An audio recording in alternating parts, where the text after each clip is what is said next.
Hello.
Ladies and gentlemen, hearty welcome to each one of you. Namaste.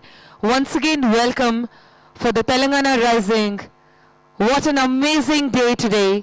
We are yet after the successful day one. Give a big round of applause as we all today celebrate Telangana like never ever before.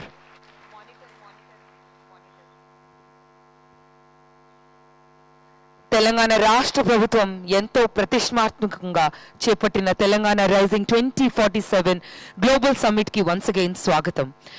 Telangana రాష్ట్ర deputy CM గారు గట్టిగా చెప్పట్లండి. మన ఆర్థిక శాఖ మంత్రి.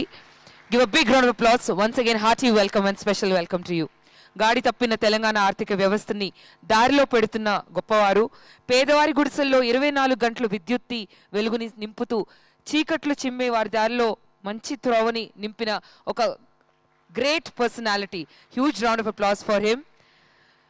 So we are here today taking Telangana Rise Global Summit 2025. We begin with a session that looks at the foundations of the large-scale economic growth, ladies and gentlemen, which includes capital, productivity, and strategic planning. It's my absolute honor to invite our Deputy CM without any further ado, give a big round of applause for none other than Shri Mallu Bhatti Vikrama Garu. Gattiga chappatlto, let's welcome him. The Finance Minister, Planning and Energy, with a huge round of applause. Somebody can escort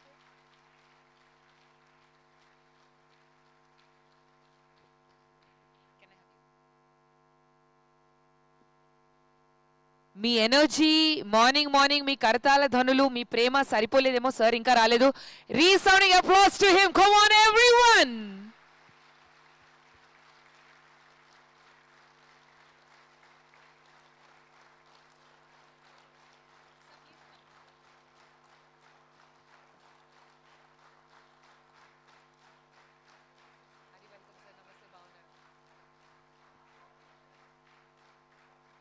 Yes, there's some shouts in the crowd. Can we hear it once again? 3, 2, 1. Come on, everyone. Thank you so much. Thank you so much, ladies and gentlemen. I welcome all our esteemed panelists. Also, we have our amazing moderator. Give a big round of applause as I welcome Mr. Aditya Kuvalekar from the Faculty of Economics, ISB. Give a big round of applause as he comes and takes forward. Thank you.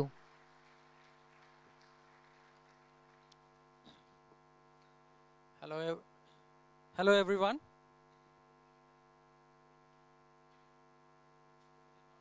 Hello. Hello everyone. It's not on, I think. Is it? Okay. Thanks everyone for attending this event. This is a session on capital and productivity, and we are very fortunate to have Honorable Deputy CM Shri Bhatti Vikramarka Mallu with us.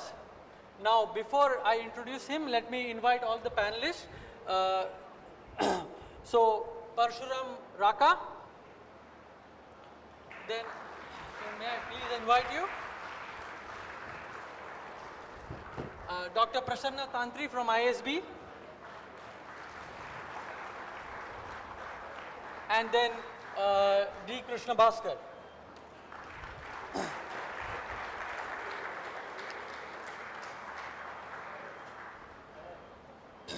So, this is a session on capital and productivity. How does Telangana reach its aspiration of $3 trillion economy by 2047? So let me first, before we begin, let me briefly introduce our panelists. I will start with the Honorable Deputy CM Shri Bhatti Vikramarka Mallu. We are very fortunate to have him in the audience today, or in the panel today. He is a 3-time MLA and has served in multiple capacities as a finance minister, as a leader of the opposition of Telangana, and he is a driving force behind several landmark initiatives in Telangana, which include initiatives on social justice, agricultural welfare, and also inclusive development. He brings a rare combination of legislative experience, financial expertise, and a deep understanding of grassroots governance, shaping governance agenda rooted in transparency, accountability, and equitable growth. Moreover, I just learned just before the start of the panel that while there is this side of him that works on grassroots development, there is also a strong tech-savvy side of him, where he has constantly been focused on bringing the best technology to Telangana. The other panelists are, I will start from left. It doesn't seem to be working. Is it audible? Oh, this is much better, yeah. Okay, the other panelists, so should I repeat the introduction? No. Okay, the other panelists, Shri Krishna Bhaskar, he is a 2012 batch IAS, who is a Special Secretary to the Deputy Chief Minister and Chairman of and Managing Director of Telangana Transco. He is a 2-time recipient of the Prime Minister's Award for Excellence in Public Administration.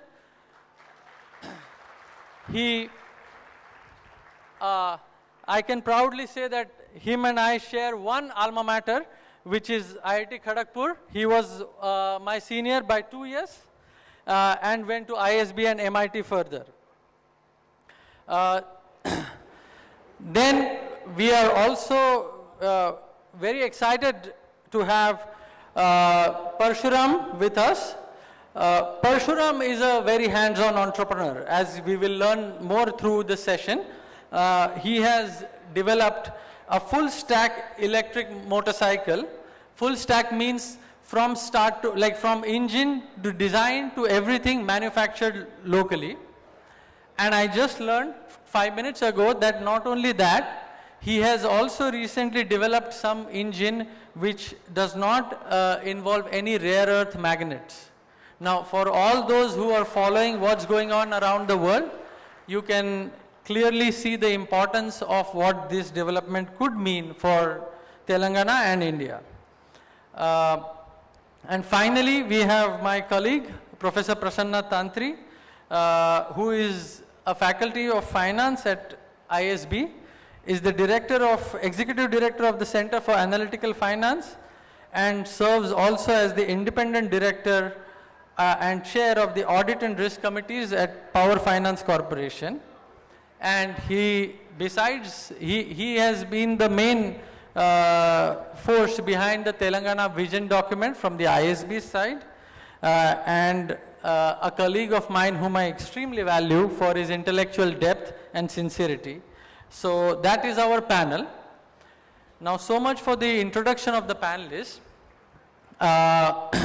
So, this session is, as I said, it's about capital and productivity.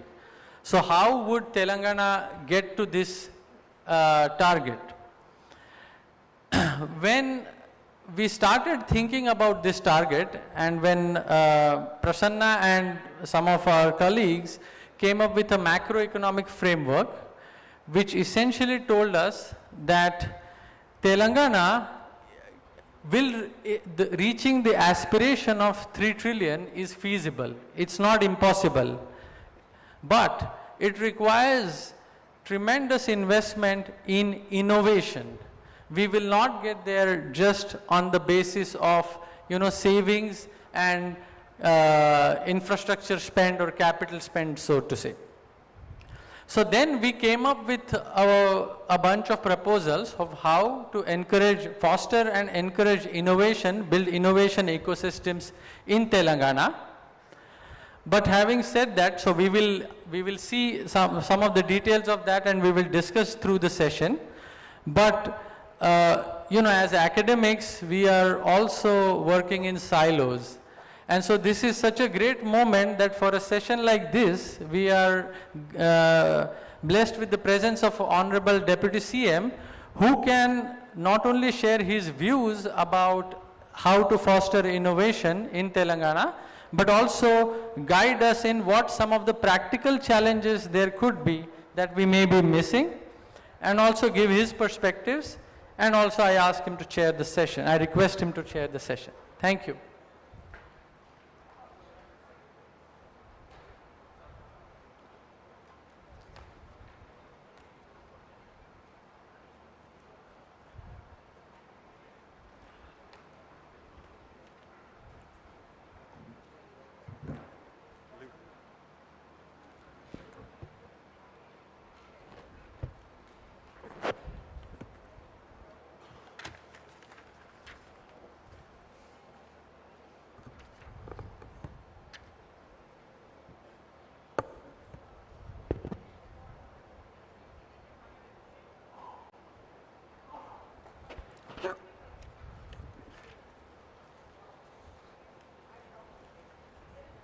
Good morning. Sri TCM Sundaram Garu, Sri Parshuram Paka Garu, Sri Prasanna Tantri Garu, Sri Aditya Kovalekar Garu, Sri Krishna Bhaskar Garu, and also our Principal Secretary Energy, Sri Navin Mittal Garu, and our Secretary Planning, Sri Buddha Prakash Garu, and our CMD SPDCL Musharraf Garu, and other distinguished guests. మీ అందరికి కూడా నమస్కారం.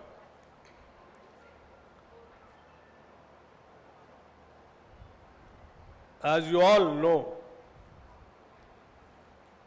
we have recently announced Telangana Rising 2047. It is not just a document. It's our pledge to the future.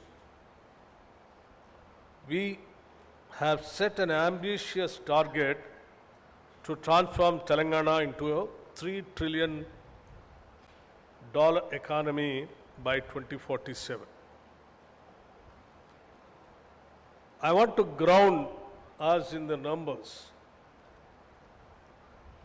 Today, Telangana's economy is approximately $185 billion economy. To reach $3 trillion economy by 2047, we need to grow roughly 16-fold in just 22 years. Mathematically, this requires a compound annual growth rate of 13.5% in dollar terms, roughly 17 to 18% in rupee terms, accounting for currency depreciation. To put this in historical context, no major Indian state has sustained that level of dollar growth for 2 straight decades. Even during India's best growth phases, states like Gujarat or Karnataka average 11 to 12% nominal growth over long periods. We can attempted to do something unprecedented in Indian economic history. Business as usual growth of 10% also gets us to maybe $1 trillion or $1.2 trillion, not just not $3 trillion. The gap between $1 trillion and $3 trillion is what economists call the productivity gap. And filling that gap is the sole purpose of this pen. But numbers are easy to write on paper. The real question is, the question that keeps me wondering is how. We cannot reach a $3 trillion economy simply by working harder. We cannot get there just by building more roads or constructing more buildings. Though we will do that too, to reach this exponential growth, we need to change the fundamental equation of our economy. The equation is simple. Capital plus innovation equals productivity. I once again repeat, the capital plus innovation equals productivity. Capital plus innovation equals productivity. And productivity is the only sustainable way to raise the wages and dignity of the common citizen in Telangana. For decades, government in India have viewed themselves as regulators. We focused on permissions, licenses, and fines. We patted ourselves on the back for improving the ease of doing business. But the world has changed. In the era of deep tech, artificial intelligence, and quantum computing, ease of doing business is just a baseline. It is the minimum requirement now. If we want to be the innovation capital of Asia, we must move from ease of doing business to ease of innovating. We must move from just clearing files to creating ecosystem. Our vision document outlines a spatial strategy: cure, urban, pure, peri-urban, and rare, rural. We have the plan, we have the talent, but innovation is expensive. And more importantly, innovation is risky also.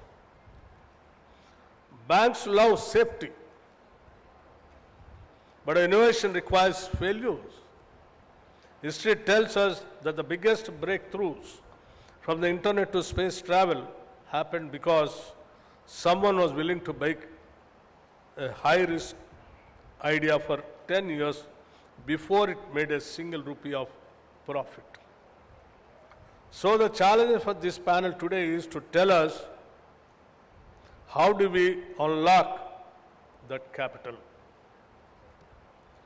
As we as a state are ready to evolve, we are ready to move from being just a regulator to being a catalyst, a partner that shares the risk to reap the rewards for our people. I'm here today not just to speak, but listen. We have a brilliant panel of innovators, investors, policymakers, and entrepreneurs. We want to get straight to the heart of the matter with 3 specific questions. Number one, the productivity versus jobs. Paradox, there is a fear that higher productivity equates to automation and job losses. How can we hope to address it? What do you really think is the role of the state in encouraging innovation? Should we, often caricatured as a slow-moving behemoth, keep up to encouraging true innovation? Or should we be involved? We talk about, number 3, we talk about artificial intelligence and deep tech, often in the context of software. But the vision document emphasizes the rare rural zone. My question is, how do we ensure that deep tech doesn't just stay in Cyberabad? How do we incentivize capital to solve boring problems like increasing the productivity of a weaver in Warangal, or a farmer in Nizamabad or in Khammam, etc., etc. So friends, let us get started. And gentlemen, I request all of you to put all your heart and soul in this session and give us your valuable ideas and suggestions. And also I thank you once again for coming all the way from all of the, not only from the states, different states of this country, even from all over the world, for, making it a grand, successful event of Telangana Rising 2047 Vision Document Release Function. Thank you very much.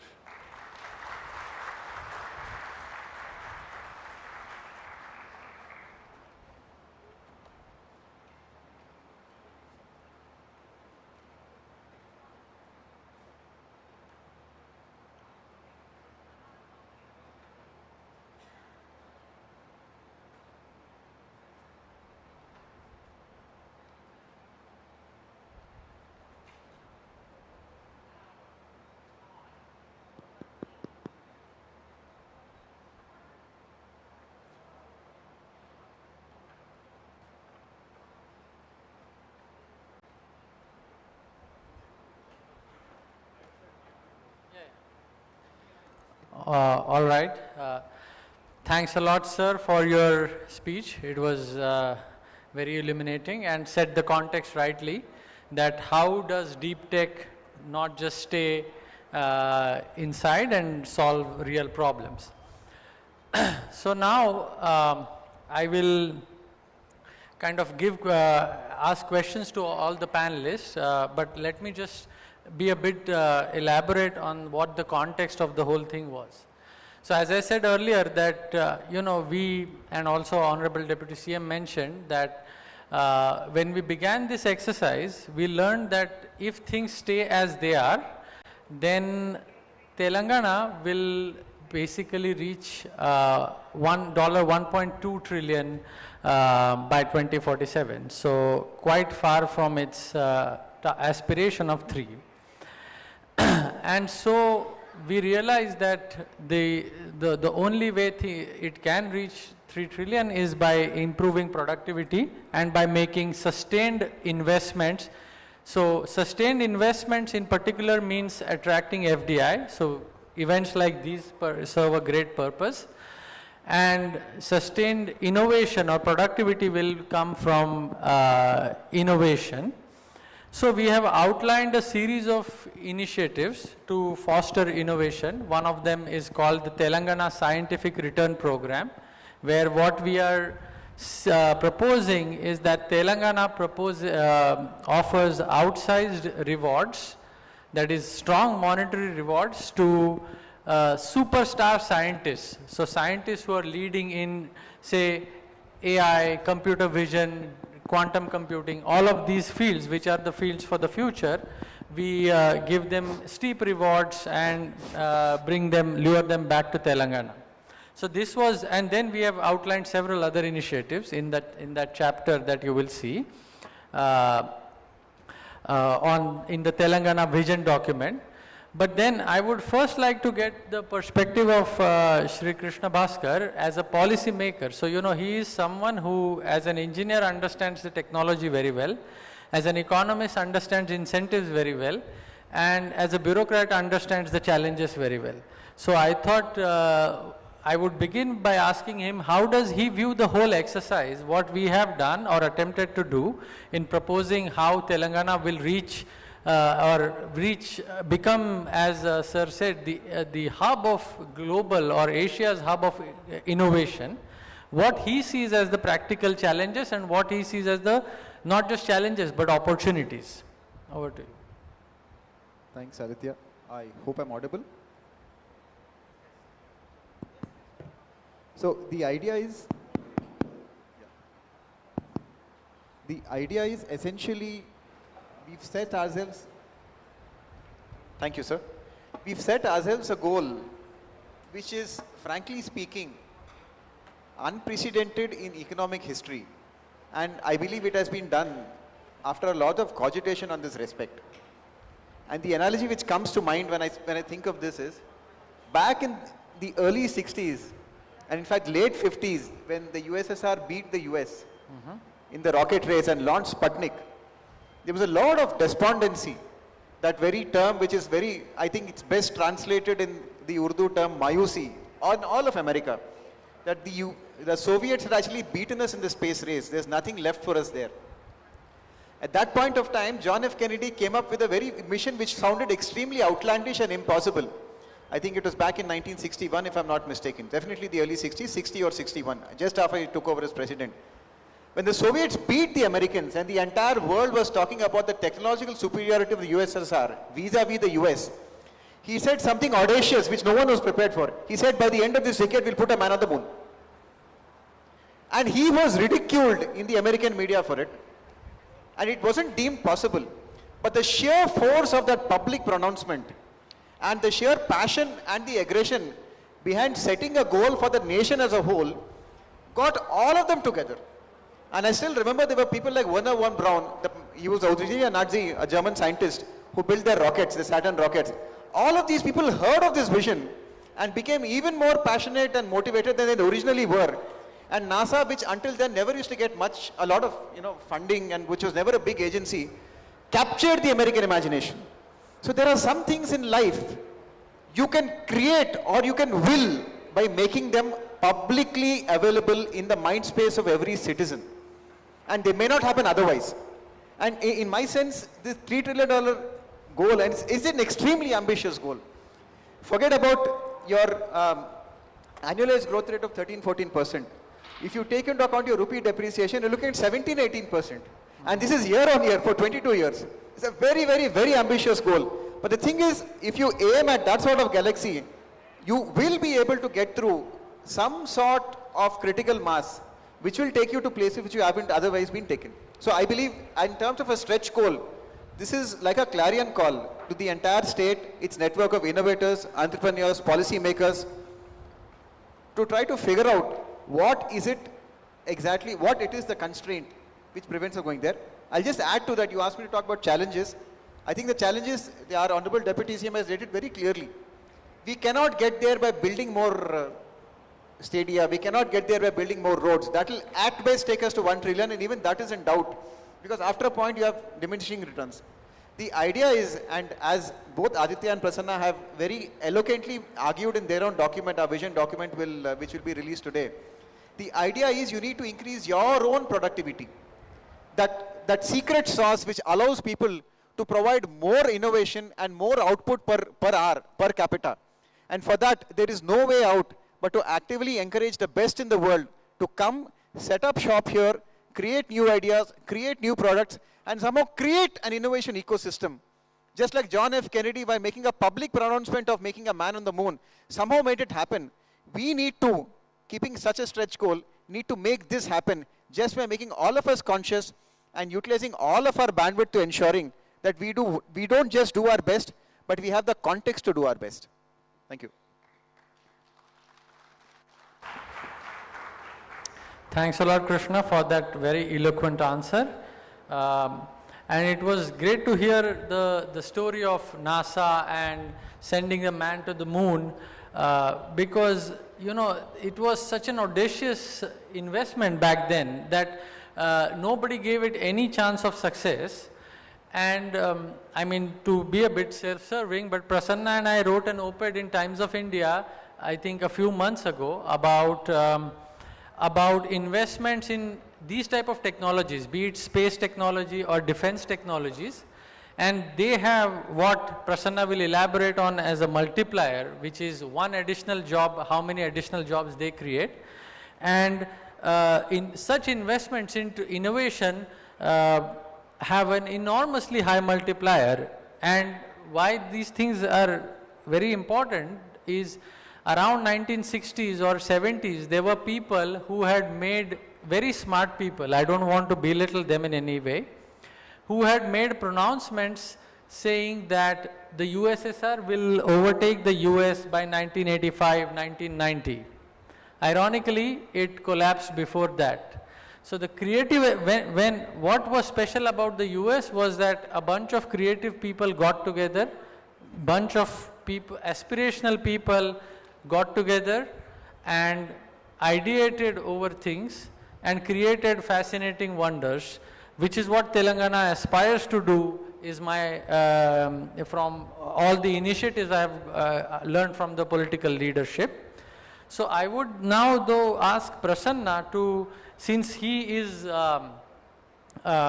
has thought a great deal about these issues and has also has led the drafting of the vision document that will be released later today, of how he views the whole importance of innovation in Telangana's economy, why it is the basis of the 3 trillion chapter, and productivity.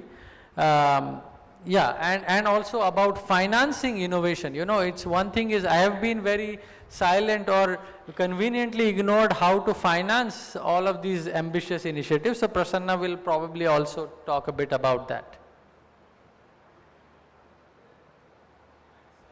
No, not good.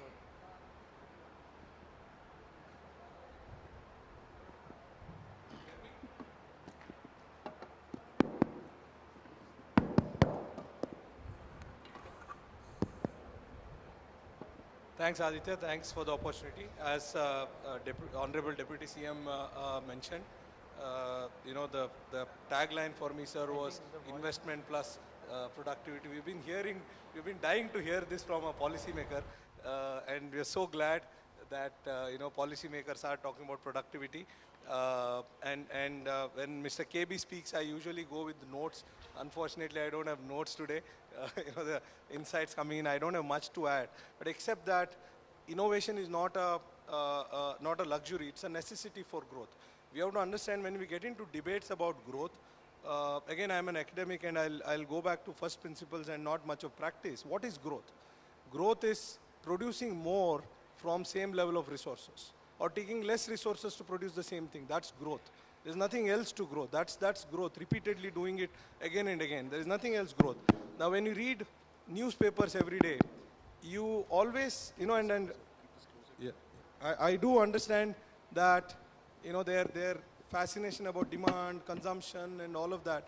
That is for a day-to-day kind of a setting. Day-to-day it's about demand, because assumption is you have capacity, and if you go in demand, and there will be, production. But when you talk about 25 years, it's not about demand. It's about ability to produce. Your lens has to be very different when you talk about 25 years versus next 2 quarters. When you talk about 8.2% this quarter, or what should RBI do, that lens is very different than when you're talking about here, you're talking about growing the productive capacity. It's not about, there is enough productive capacity and you just go and consume and economy will grow. That's the bigger lens that one has to have. Now, when it comes to theory, how do you grow? Until again, since Mr. KB talked about 1960s, until then we did not have a theory of growth. When Robert Solow came about and said, look, how do you grow? The way you grow, he said, look, there are 2 ways, the intermediate growth and the eventual growth. Intermediate growth is you invest. You have capital, and as you invest, you build all the capital equipment, and then you produce more from, because you save and you invest, you produce more. You build infrastructure, you build machinery, use those machinery. That's the first stage. Now, the good news is it leads to growth. The bad news is it has an expiry date. Now, what's the expiry date? Two constraints there. One constraint, as you build more and more capital, additional returns become diminishing. You will have lower returns. Higher the capital, lower is that's the problem. And the second problem is that you need more and more savings. Where is that savings going to come from? You can't ask people not to eat. China went to the extent of 50% savings. Can you make it happen and Mr. KB has amazing insights as to why it is. I'll not bring it up here. But they did go to 50% savings. It's unprecedented. Where are you going to get? So these 2 constraints. And the third is depreciation. As you build more machines, more roads, you need more resources to maintain. It's not that US doesn't save. US does save 17%. But whatever they save is required to maintain their assets. So this will hit a wall. This will hit a wall. We have not hit a wall. Telangana do that also. We are nowhere close to that. But that will then what is that? That will lead to eventual growth, sustainable growth for a long period of time. And Romer came with an answer. It's research, innovation. In Solow's model, productivity is sort of given. It comes from God. There is no, how does productivity happen? It comes. There's no answer. Romer came out with an answer because there was a debate that time that everybody will eventually become rich. Because if capital, you invest, everyone will rich. Then they observed some countries are not becoming rich. Africa is, was not becoming rich. China was not becoming rich. India that time was not becoming rich. This Romer's model is about you have to create this. It's not God-given. Productivity is not given. Some policymakers, some investors, inventors will have to create it so that people like us can talk about it. We don't do much, right? So that's the whole idea, theory behind all this thinking, that eventually what will lead sustainable growth is invention. And invention need not be original. You can copy. The problem with Industrial Revolution and UK and those, they had to do original stuff. China and other countries which grow at 10%, they could do this by imitating. So start with imitating and then start original stuff. So this is the broad philosophy that we have suggested, and glad that the government is talking that language. So I'll stop here and we can.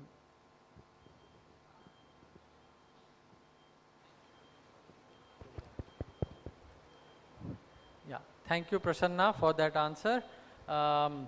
Yes, it's really very heartening to hear the policymakers buy into that language and speak that language. You feel that, at least as academics, we feel that what we do, we are in our silos and probably nobody cares. And then you see the political establishment, the bureaucrats really appreciate this importance of innovation. And now coming to the point that, that Prasanna mentioned, that we have to attract the best, like growth is not God-given. People have to create things. And we are in that way very lucky to have Parshuram, who actually has created something. I mean, at some level, Prasanna and I have been living in the world of ideas only, whereas Parshuram has been getting his hands dirty for the past, I think, many years. And he is a prototype of the type of people we want to lure back. So he was in the US. He was working, had a successful professional career, but what he may explain best the reasons why he came back to Telangana, but he did. And not only did he come back to work in a professional job, but he has started creating things. So I would like to ask, invite Parshuram to give share his experiences, wherein I would particularly ask him also to focus on, challenges are important, but where he sees the comparative advantage of Telangana over, say, the US ecosystem, because we often hear of what the challenges here are, but I'm sure there are strengths. So we would also like to hear about some strengths, some positives, and how we can reinforce them.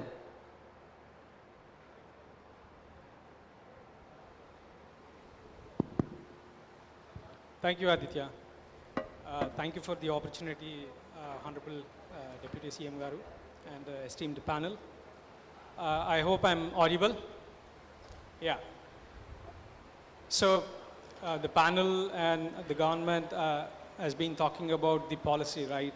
So the policy is basically established to address a lot of challenges in the innovation, and Deputy CM Garu has rightly put, the capital plus innovation is productivity. And both are important, the capital and the innovation, but with respect to both, I would say for a startup like us, for an innovator, there are a lot of challenges, and I would like to tell you how we have navigated these challenges and how the policy is going to help navigate this for the future entrepreneurs. When we started off Graviton in the year 2018 and 19, I did an intense research and realized that there were no electric vehicle component manufacturers or the core critical component manufacturing companies in India. And my idea was to develop everything in India so that our vehicles can handle any terrain, that is cities or rural or any part of the country. And what I understood is for that to happen, we need to have full control over the supply chain. And we don't have the control over that supply chain, and we wanted to exactly build that. So we have taken a very hardship of developing this entire core tech here in India, in Telangana. And what we have developed is a platform. Instead of making one particular look like motorcycle or a scooter, what we have developed is a platform, the tech platform, the core tech platform, with which you can make any kind of robots. And our first product happens to be a robot on wheels, I say.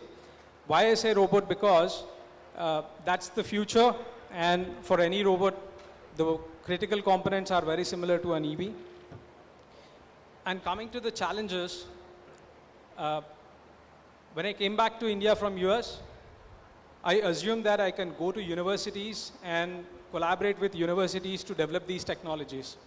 But what I realized was, unlike US, where the inception of the new tech happens in the university labs, which are funded by either government or the companies or the universities itself. And we don't have that here, which is why you see a lot of new techs coming out of US specifically. And a lot of our engineers, the talent pool from India, the potential people, are traveling to different countries for education and going on to contribute significantly in the tech world. And what I understood was it's not the same case in India. It's completely the reverse. The companies has to develop their own tech. And I primarily believe that's because we were, as a country, more focused on the service and service economy. And we did not focus much on the innovation and the manufacturing or the ecosystem building around it. Probably that could be one of the reasons I felt. And this was one of the big challenge because we did not find, the first challenge is finding the talent pool who has expertise in the core component that includes the motors, the traction motors, the power electronics, or the battery systems. That was the one challenge, and the second challenge was the mindset itself. Because I would say our investment VC ecosystem is used to, for the software world, where the equations are very different when compared to the hardware world, where the gestation period is very long. The returns would come after a very long time. It's not instantaneous. And the mindset was that people, when I pitched this idea that we will be developing everything here, the biggest, the first people were the prospective investors who said, hey, why don't you just do the assembly, bring products or components from somewhere else and assemble them. That was a big challenge I had, that is assembly versus development. So I had to, the entire team had to go above and beyond to convince the potential investors as well as build the team who has this mindset of development, who has the patience to develop. And the third challenge was the investment capital itself, because as I said, our capital was more used, or the VCs were more used towards the software world. And they were asking me, why are you taking so much time to come to the market? Why are you not there in the market yet? And they used to suggest me to just start selling, bring it from wherever I can. But we had to take this hard stance that, okay, we will develop it here. And fortunately, similar mindset investors we could find in India and in other countries. And now that we are producing and selling as well. Yeah, I'll leave it there. Thank you, Parshuram, for that eloquent answer. I think he was too humble to mention, or if he did, I missed it, that he has a Asia Book of record for his vehicle to do a 5,400 kilometers journey without recharge, right? Yeah, without stopping for charging, non-stop riding. The riders were changing, but it's the same vehicle. So within 4.5 days, we did nearly 4,000 kilometers. And for that, we had to establish temporary swap stations throughout the country. And that was to demonstrate that EVs can be a real alternative and to establish confidence on our technology. Yeah. So, and one thing you mentioned, Parshuram, that really I think hit the nail on the head, which is that when you came and tried to collaborate with the universities in India to bring technology or develop technology, you hit a dead end.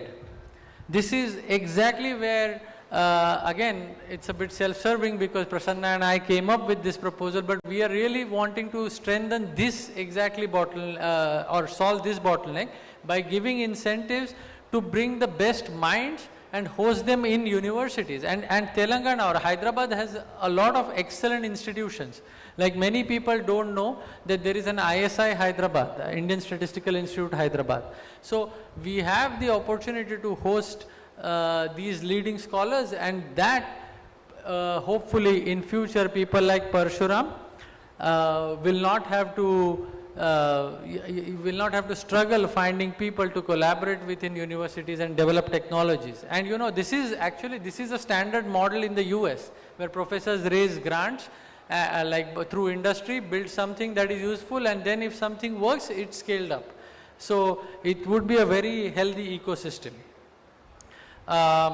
Let me throw one next question to both Prasanna and KB.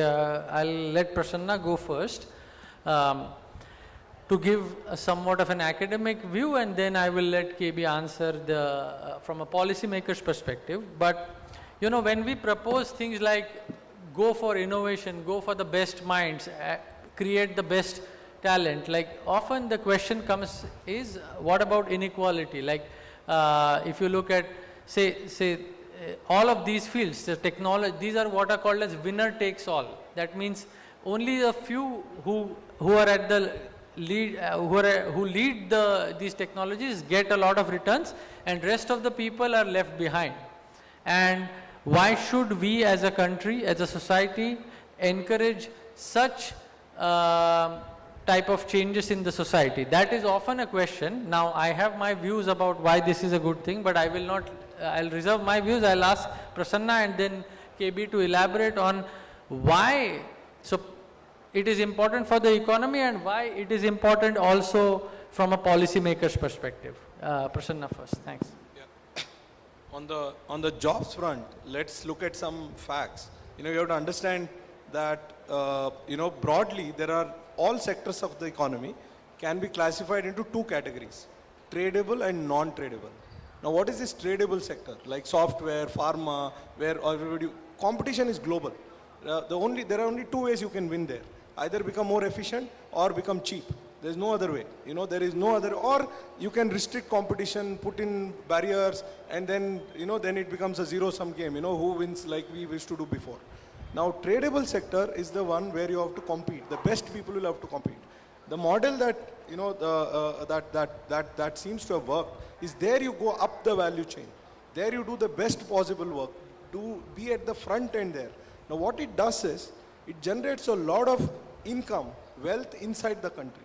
Because now the rest of the people can, usually, 2/3 of the population, Aditya, you know this, works in non-tradable sectors. Now, what are these non-tradable sectors? Doctors, teachers, your yoga instructor, hairstylist, driver, kirana, all of these are non-tradable sectors. Now, the good news about non-tradable sector is, the income of these people in the non-tradable sector does not just depend on their productivity. It depends on the income of their consumers. Go to a village and see your barber in a village.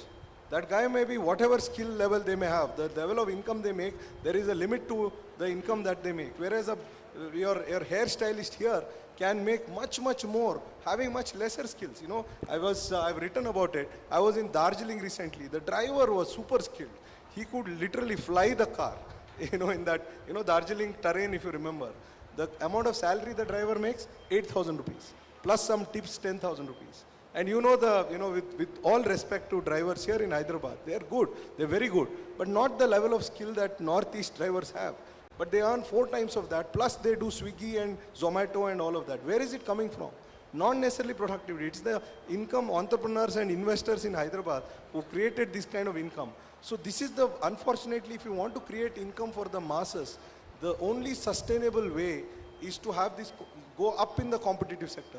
If you're lower in the competitive sector, what will happen is income of the best people itself will be lower, and the rest of them will have even lower income. Inequality will be there. Inequality will not go away. Everybody will have low income. So that's the whole philosophy. There is no other option than to create, jobs at the very high end so that the low end jobs income goes up. It's actually anti-inequality. Your low income people will earn more. In fact, you not getting a maid is a good thing. As an economist, my wife may not agree with me, but as an economist, I'll tell you, you not finding a maid, you not finding somebody is a good thing. It shows things are doing better. That means you have to pay a lot to those people. If you find 10 people, willing to massage you, that's a bad thing, right? That happens when overall income goes up. So that is the model. Mr. KB can elaborate more, but that's the broad model. So, if I take the economist reasoning a bit further, a paradox or an unfortunate finding is if I have a maid for a while, I must be overpaying that person, because if that person deserved more, they would have got it elsewhere. So that is an unfortunate way of how economists reason, but I agree with Prasanna's logic.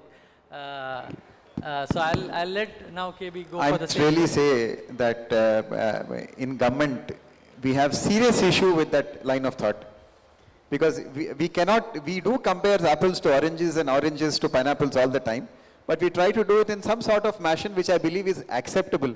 We cannot ever compare apples to just apples. But I'll just come to your point here.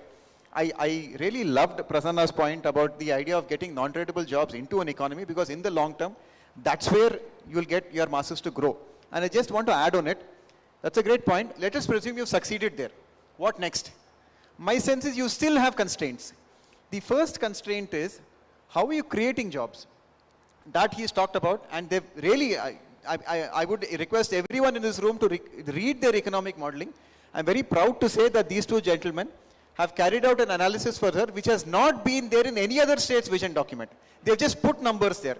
These two people have worked the numbers and they have let us know how difficult it is. So we know right at the outset, so it's a challenging task. I'll come to the other part now, which is what do you do? How do you create these jobs? Now I have a point here. Let's say you have an absolutely brilliant technology which comes up, let us say Perplexity.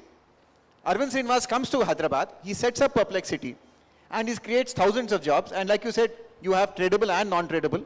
You create an entire ecosystem, people's incomes go up. Now let us say Perplexity then for some reason goes bankrupt. What happens then? The idea is the way government has looked at it so far is, let us bail out Perplexity. You know, too big to fail. This is exactly what happened with Goldman Sachs, JP Morgan. Of course, they let Lehman Brothers fail, but back in 2009, they allowed these companies to fail. Now, my sense is this is not a model which will work any longer. Number one, governments do not have the financial heft to allow these too big to fail companies to survive. There's another model which I think has worked much better, which is the Swedish model. The Swedish model is, let the job die, but let the employee survive. So if a company folds, let the company fold, but at government expense, the employee will be retrained for employment elsewhere. So this way you're ensuring your economy is resilient, your economy is robust, and if I may use a term, it's even anti-fragile because you're allowing companies to fail. It's a bit arresting that in the supposedly most advanced economy of the world, the US, powerful firms were able to lobby the Treasury Department. Lehman Brothers went under, but Goldman Sachs and JP Morgan are surviving today essentially because they went and lobbied for a bailout and they got the bailout. The era of bailouts is gone. And if you want to move beyond bailouts, you have to look at protecting people through a sort of retraining mechanism and skilling mechanism, which Sweden does a lot. And it's a very eloquent way of putting it. Let's protect the worker, not the job. Let the job go. Let the job come up somewhere else. But the family should be protected. And I think that's the way to go. And I think that could be a possible rubric if you want to look at future growth and jobs together. Thank you, KB, for that answer. Actually, and this is a very important point. I think because now there are already talks about the whole AI valuations being a bubble. And then all the stuff that, if you have been following news, how OpenAI investing in NVIDIA investing in OpenAI, we may actually in the US be seeing exactly this point of where the government in the past had to bail out banks. Now even the tech companies may be too big to fail. If Google fails tomorrow, I hope it will not, but I'm just saying as an example that it can have catastrophic consequences. So it's a very timely point that you raised. You want to add on it? I would let you know that our Deputy CM actually started his career in banking. And there's a story which he keeps telling us. He says, if you borrow 1 lakh and don't return it, it's your problem. If you borrow 100 crores and don't return it, it's the bank's problem. So I think we should stop, which he keeps mentioning in meetings. I think we should stop ourselves from reaching that stage by some means possible. That's a great point. And I have seen the Deputy CM also make some very insightful observations like these on credit. Now I can see where these insights were coming from. So when we were in a meeting, Prasanna and I were shocked by positively shocked by one of the things he said about microfinance. And now I can see where his insights were coming from. Anyway, so moving on, I have one more question to KB, and then we can take questions from the audience if there are any. So there are, all these theses we have built around innovation. That there are lots of calls and also some initiatives about the state acting as a venture capital. So state investing in some of these companies. Now the counterpoint to that is that the state does not have the ability to pick winners. So the state should not be doing this. That is another view. I wanted to know what he feels like and what is the general policymaker's perspective on a proposal like this. And then I would actually also ask Prasanna if he has any view on this. Yeah, thanks, Aditya. I mean, this is something, now we actually come down to nuts and bolts of what the Deputy CM and the Finance Department do, or the Planning Department deal with on a daily basis. Now, the thing is, it's great, it's a great idea in practice, so I'm sorry, in principle for the state to be involved in venture capital. And by the way, it's been done all across. I think Abhijit Banerjee has written very eloquently about the SIBR, the small business, independent business something, SIBR of, you know, companies like I think Symantec and I think one more very, very big companies have actually come from US government handouts in the form of incentives. They've started there. And you don't need to look that far. The entire pharma network of Hyderabad is originally built on the network laid down by IDPL. People like Dr. Reddy's and many other companies have come out from the network of both innovation, knowledge and capital, which was nurtured by IDPL. So I would have you know this, riddle me this. If government is really so inefficient, if government really can't get things done, and if government needs to step out of the way to get real productivity and innovation, I want to ask the audience a general answer. Who started Silicon Valley? I'm just a general answer. If anybody can answer, I'll be very happy. Who's the main reason for Silicon Valley starting? Anybody can venture a guess? There's this lady called Mariana Mazzucato, who's written really fantastically about this. Silicon Valley was not started by Shockley, by William Shockley, or for that matter, the Traitorous Eight, or the Intel. It was started through a government initiative which funded the original innovations into understanding how you could route silica chips to actually store more. And that's really fantastic. Go a little further, you'll see that there's a history of government actually funding individuals who've gone on to make very big contributions. I talked about SIBR. The other example I want to talk about is, there is one country in the world which is now called a startup nation. That's Israel. Like the per capita amount of startups in Israel is far more than I think most other countries around. And it started because in the 90s they came up with a concept called Yozma. You can even look it up right now, YOZMA. To be sure, just before this session I googled it as well. The Yozma is a situation where when an entrepreneur puts up an innovative deep tech, or you say fundamental sort of innovation, the state steps in. The state only gets a license fee or a registration fee if he is successful. But if the entrepreneur fails, the state takes up to 40 or 50% of his loss. A significant amount. I'll have to check how much amount. The moment you do that, you have a lot more people like Parshuram. Like he has been talking he made a very great point about how the ecosystems are different here, how some walls just stop. I'm very sure that he wouldn't have said this if somebody, when he started his journey, had told him, listen, you do what you want, and if it fails, we'll take half the loss. This is what they did in Israel, and today it's really the startup nation of the world. So I do believe there are valid and understandable models that the government can step in to be a venture capitalist, but it can't be a venture capitalist in the usual sense. The usual sense of being a Vinod Khosla or a Masayoshi Son does not work here, because there are certain limits to what government can be seen to. And my last point here, I see this is a very popular session, there is only standing room, my apologies. My last point here is we do have an absolutely fantastic example in the Indian Innovation Network itself. One of the biggest venture capitalists and one of the most successful venture capitalists in per ROI return terms, in per capita ROI return terms, is the innovation fund set up by IIT Madras, where they started funding their own startups about, I think 5-7 years ago. The current director, Professor Kamakoti, is behind it. Somebody was telling me that that fund itself is worth more than 1,000 crores today. It must have started at 10, 15 crores, 20 crores max. That's all the IITs give. Trust me, they're very, bahut kanjoos log hai. They will not give you more than that.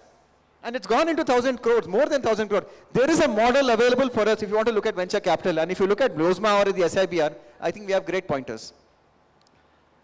Great. That's a wonderful answer. Actually, before we go to Prasanna, I have one question for Parshuram. As someone from the other side, manufacturing side, do you think that your main challenge is financial capital or human capital? Do you what would be your biggest bottleneck? What was your biggest bottleneck when you started?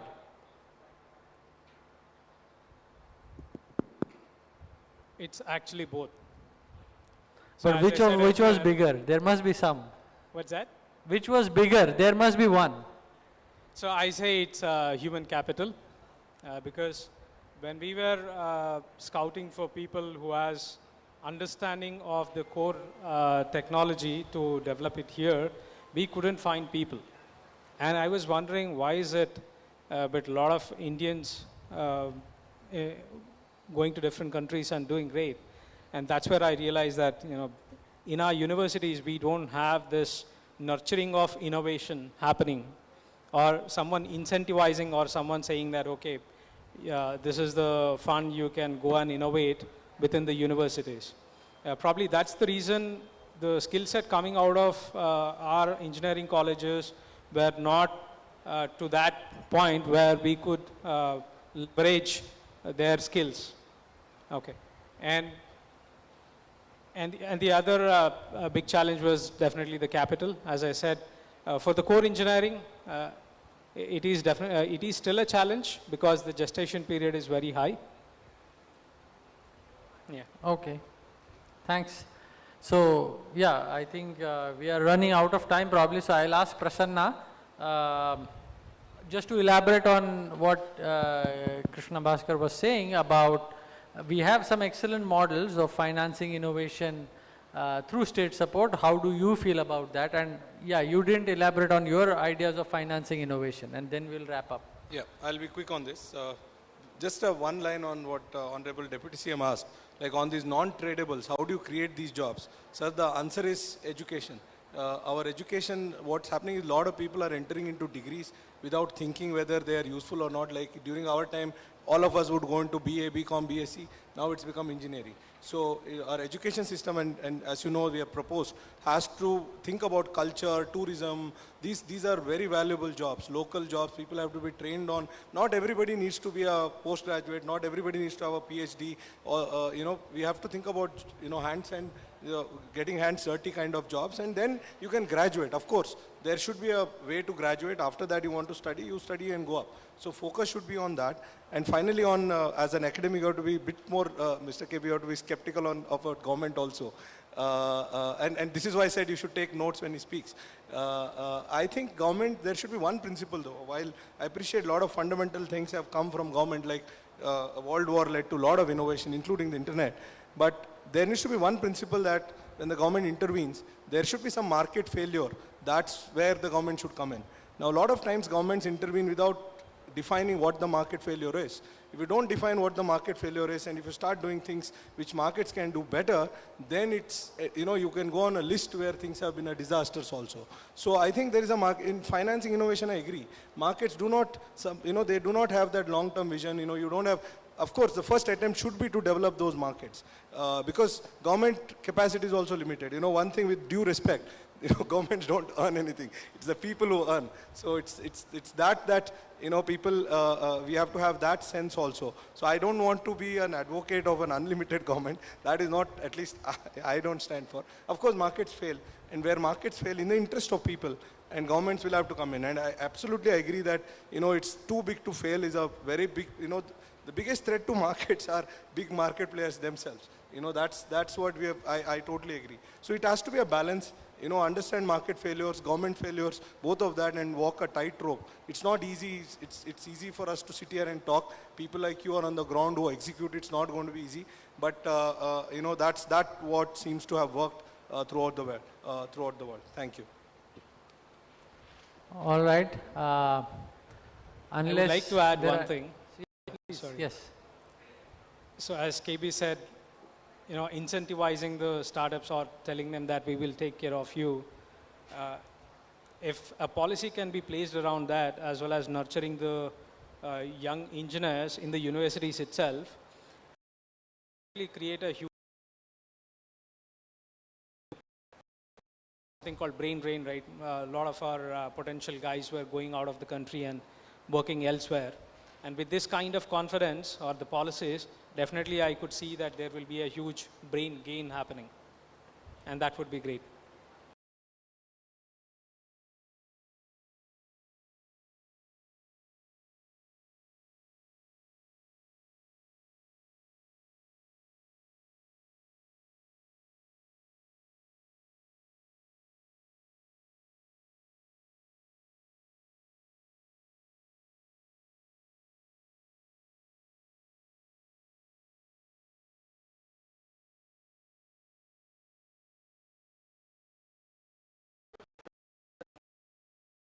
attending and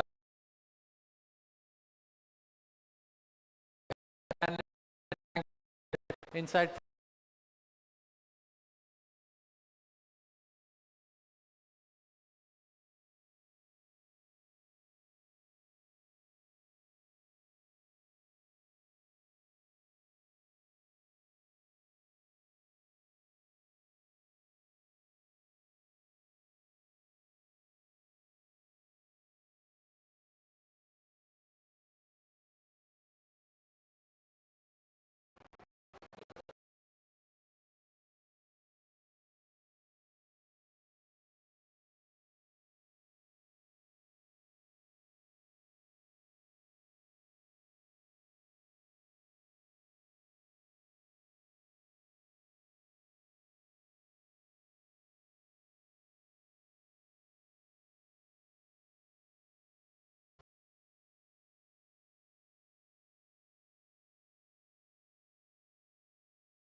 All right, firstly coming up is Mr. Prasanna Tantri. Give a big round of applause.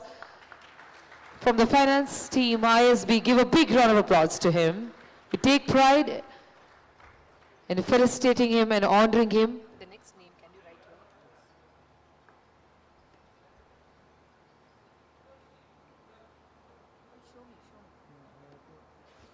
Just 1 second. Huh? Yeah.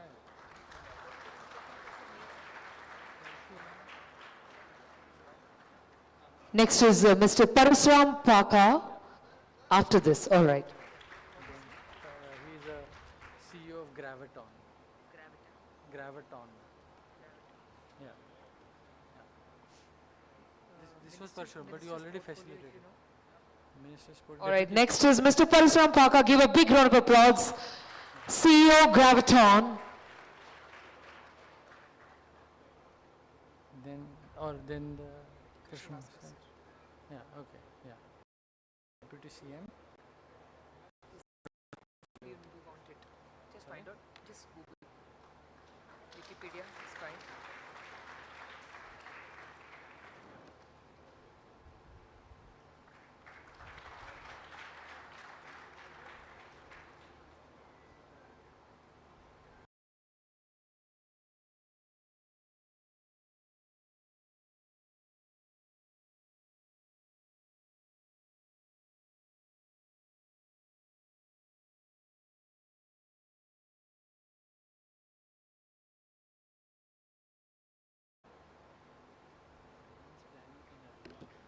Full name?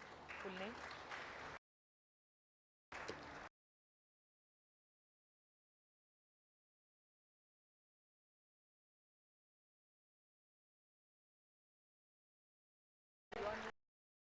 We have Mr. Aditya. We give a big round of applause.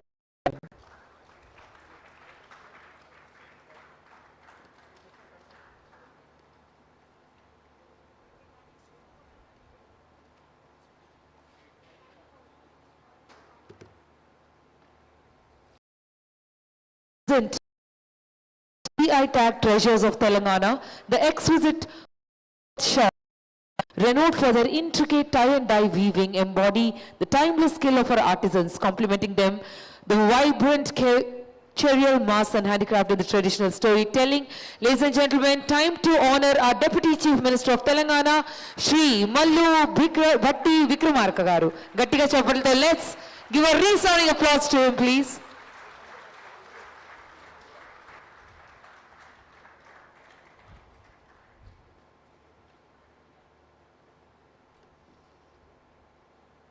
I think we can shower some more love and energy in the honor of the Deputy Chief Minister, Telangana, ladies and gentlemen.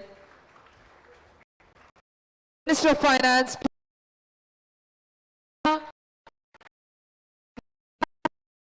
Mark garu. Let us celebrate the GI recognized art forms and the master craftsmen who keep our traditions alive. With that, we're officially closing the first session in the Hall 4. Thank you so much for being such a wonderful and amazing audience. We look for a greater vision, the $3 trillion economy. Ladies and gentlemen, huge round of applause as we manifest it for 2047. Thank you so much, sir. Thank you. Thank you. Thank you, everyone. Please be seated and comfortable at your places.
That's okay, that's okay. Where is Bharat?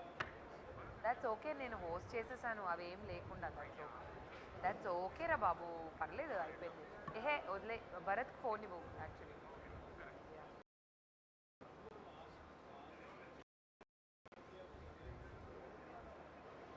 Bharat అది వదిలేసి session కన్నా రావాల్సింది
మన తెలంగాణని ఇంకెప్పుడు అంటే ఇతర రాష్ట్రాలే కాకుండా ఇతర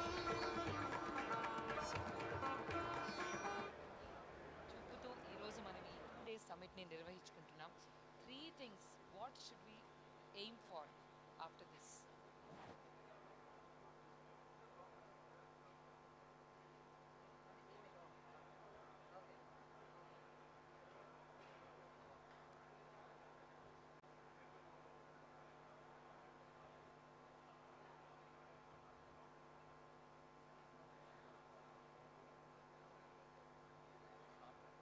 ప్రపంచమంతటికి ఎంతో ప్రీతికరమైన ఫుట్బాల్ అధినేత అని మన favourite footballer quote greatest of all time Messi కూడా రాబోతున్నారు.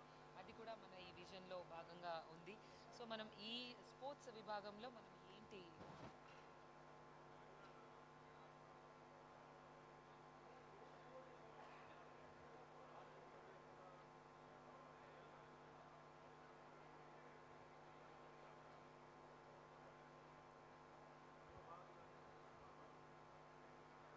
Okay, check.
Abhishek.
సీఎం ఫోటోలు పెట్టేసి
check, check.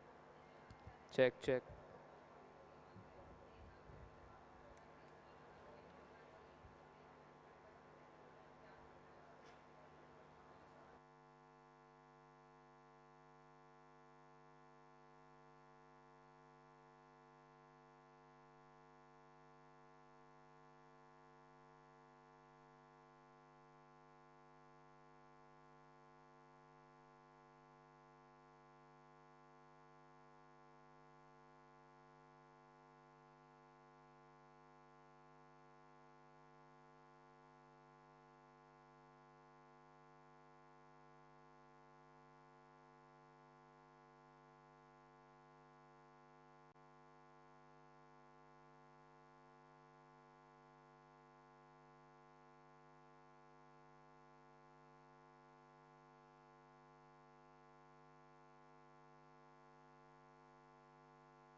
Hello.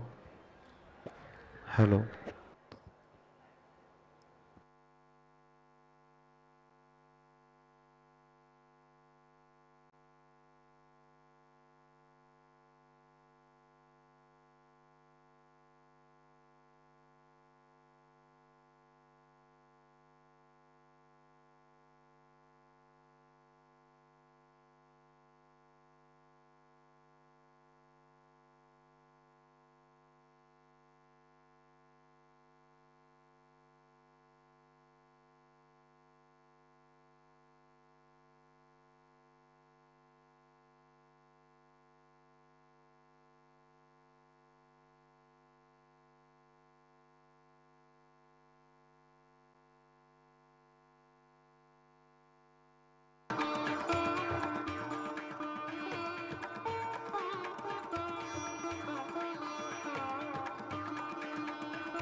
embraces transformation, rises the historic land of Telangana, where every sunrise brings progress and every step echoes innovation.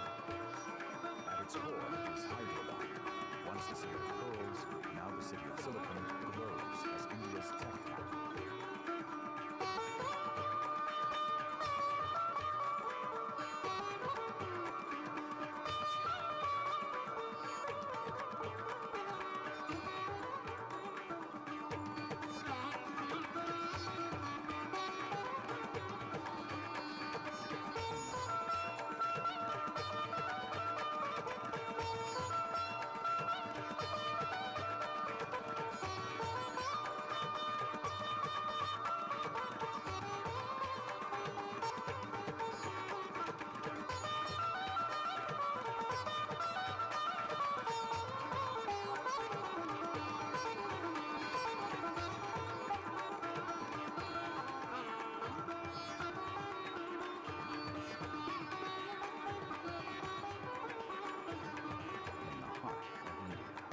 Tradition embraces transformation, rises the historic land of Telangana, where every sunrise brings progress and every step echoes innovation.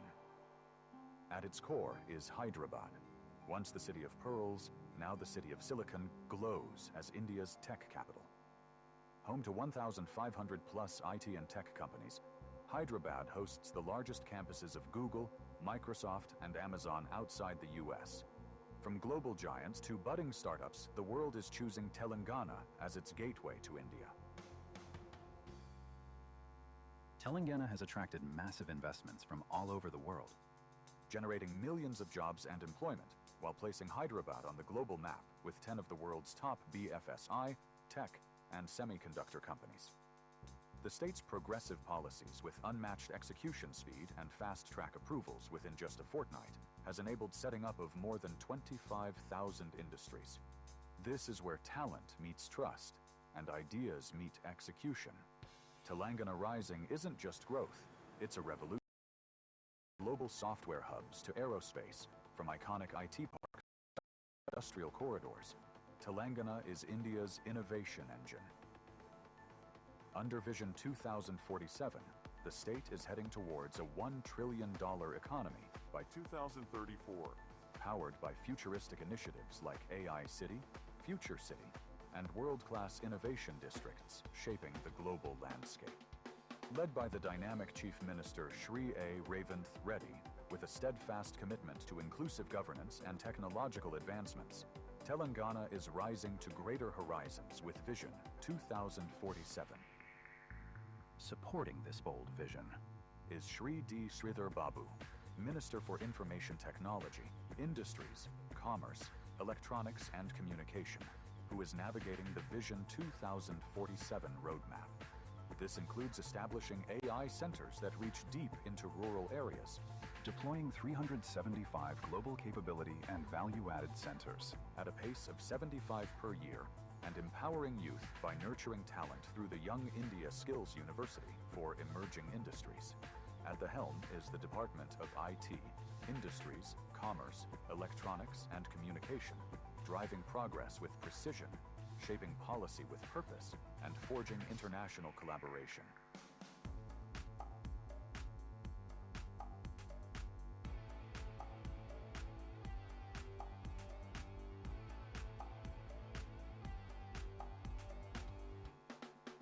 With world-class productivity and a future-ready economy, Telangana continues to set new benchmarks through inclusive growth, where ecosystems excel and innovations inspire. This is how Telangana is leaping into the future. Welcome to Telangana. Telangana Rising.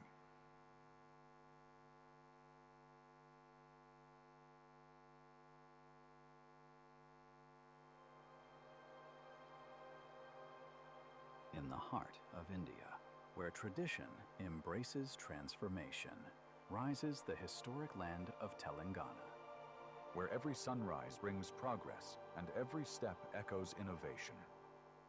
At its core is Hyderabad, once the city of pearls, now the city of silicon, glows as India's tech capital. Home to 1,500 plus IT and tech companies, Hyderabad hosts the largest campuses of Google, Microsoft, and Amazon outside the US. From global giants to budding startups, the world is choosing Telangana as its gateway to India.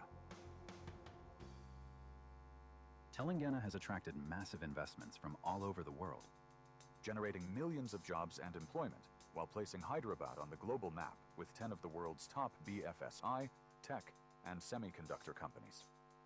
The state's progressive policies with unmatched execution speed and fast-track approvals within just a fortnight has enabled setting up of more than 25,000 industries. This is where talent meets trust and ideas meet execution. Telangana Rising isn't just growth, it's a revolution.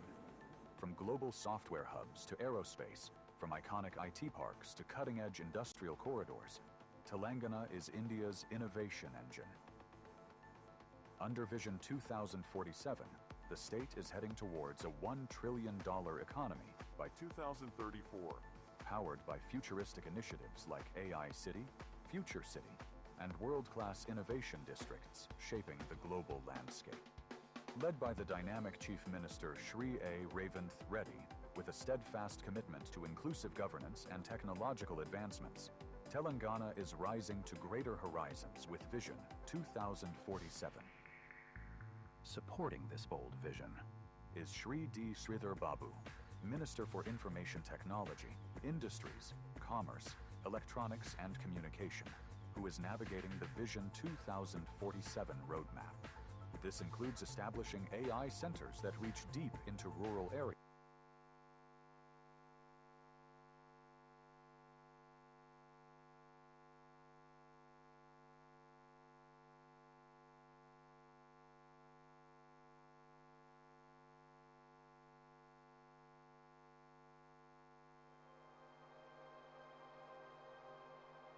in the heart of India, where tradition embraces transformation, rises the historic land of Telangana, where every sunrise brings progress and every step echoes innovation. At its core is Hyderabad. Once the city of pearls, now the city of silicon, glows as India's tech capital. Home to 1,500 plus IT and tech companies, Hyderabad hosts the largest campuses of Google, Microsoft, and Amazon outside the US.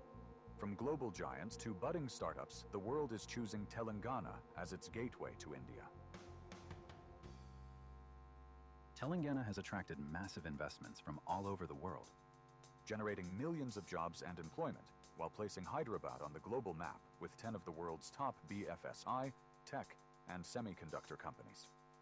The state's progressive policies with unmatched execution speed and fast-track approvals within just a fortnight has enabled setting up of more than 25,000 industries. This is where talent meets trust and ideas meet execution. Telangana Rising isn't just growth, it's a revolution. From global software hubs to aerospace, from iconic IT parks to cutting-edge industrial corridors, Telangana is India's innovation engine.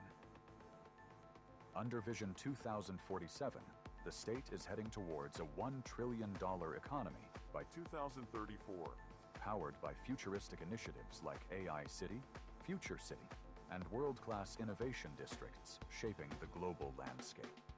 Led by the dynamic Chief Minister Shri A. Revanth Reddy, with a steadfast commitment to inclusive governance and technological advancements, Telangana is rising to greater horizons with Vision 2047.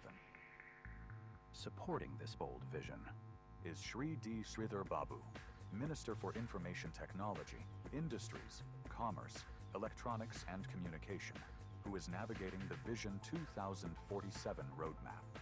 This includes establishing AI centers that reach deep into rural areas, deploying 375 global capability and value-added centers at a pace of 75 per year, and empowering youth by nurturing talent through the Young India Skills University for emerging industries. At the helm is the Department of IT, Industries, Commerce, Electronics and Communication, driving progress with precision, shaping policy with purpose, and forging international collaboration.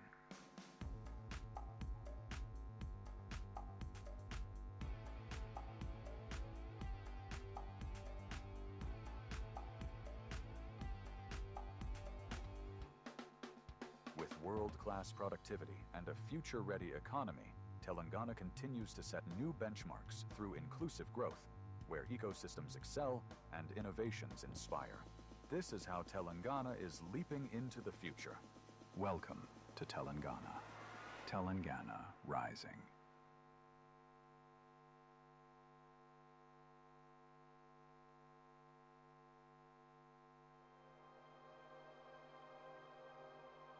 In the heart of India, where tradition embraces transformation, rises the historic land of Telangana. Where every sunrise brings progress and every step echoes innovation. At its core is Hyderabad. Once the city of pearls, now the city of silicon, glows as India's tech capital. Home to 1,500 plus IT and tech companies, Hyderabad hosts the largest campuses of Google, Microsoft, and Amazon outside the US. From global giants to budding startups, the world is choosing Telangana as its gateway to India. Telangana has attracted massive investments from all over the world, generating millions of jobs and employment while placing Hyderabad on the global map with 10 of the world's top BFSI, tech, and semiconductor companies. The state's progressive policies with unmatched execution speed and fast-track approvals within just a fortnight has enabled setting up of more than 25,000 industries. This is where talent meets trust and ideas meet execution. Telangana Rising isn't just growth, it's a revolution. From global software hubs to aerospace, from iconic IT parks to cutting-edge industrial corridors, Telangana is India's innovation engine. Under Vision 2047, the state is heading towards a $1 trillion economy by 2034, powered by futuristic initiatives like AI City, Future City, and world-class innovation districts shaping the global landscape. Led by the dynamic Chief Minister Shri A. Revanth Reddy, with a steadfast commitment to inclusive governance and technological advancements, Telangana is rising to greater horizons with Vision 2047. Supporting this bold vision is Shri D. Sridhar Babu, Minister for Information Technology, Industries, Commerce, Electronics and Communication, who is navigating the Vision 2047 roadmap. This includes establishing AI centers that reach deep into rural areas, deploying 375 global capability and value-added centers at a pace of 75 per year, and empowering youth by nurturing talent through the Young India Skills University for emerging industries. At the helm is the Department of IT, Industries, Commerce, Electronics and Communication, driving progress with precision, shaping policy with purpose, and forging international collaboration.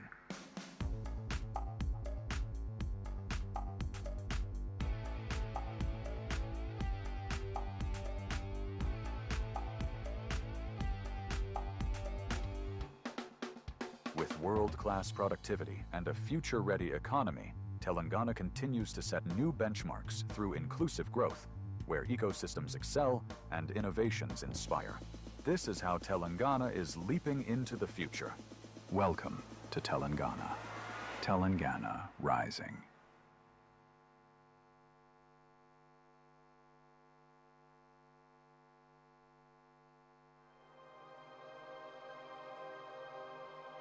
In the heart of India, where tradition embraces transformation, rises the historic land of Telangana. Where every sunrise brings progress and every step echoes innovation. At its core is Hyderabad. Once the city of pearls, now the city of silicon, glows as India's tech capital.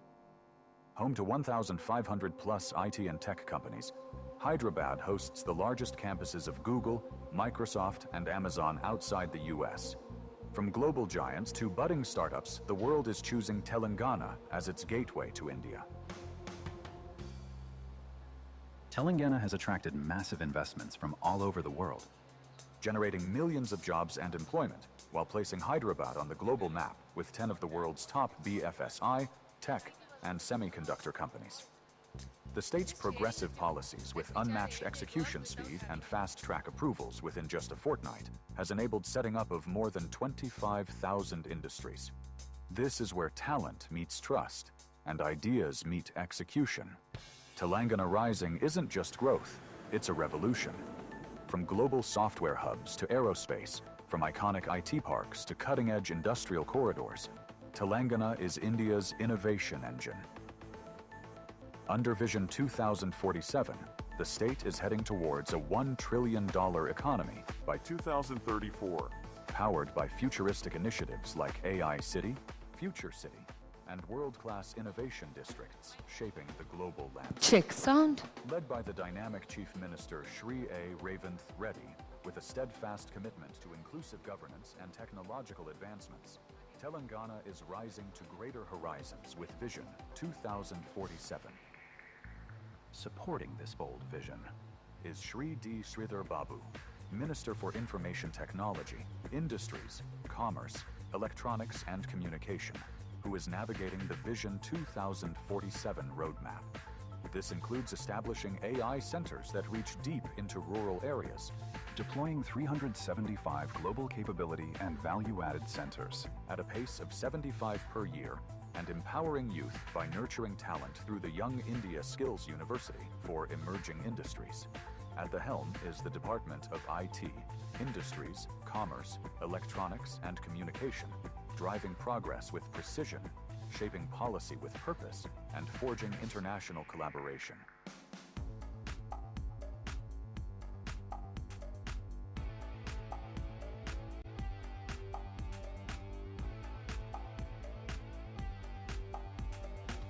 Hello, check. Hey, check. With world-class productivity check. and a future-ready Hey, check. economy, Hey, Telangana check. Hey, continues check. to Hey, set check. new Hey, benchmarks hello. through inclusive growth, where ecosystems excel and innovations inspire. This is how Telangana is leaping into the future. Welcome to Telangana. Telangana Rising.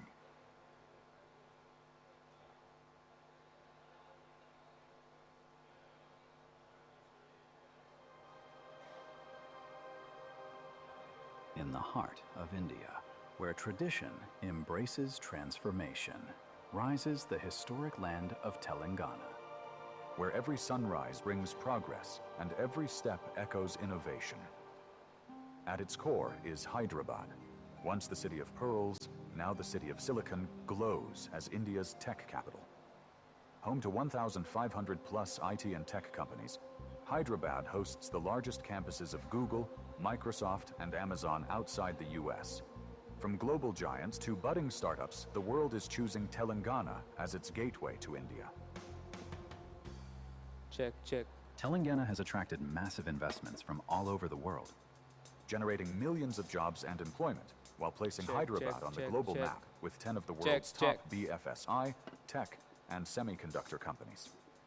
The state's progressive policies with unmatched Check, execution check. speed and fast-track approvals within just a fortnight has enabled setting up of more than 25,000 industries.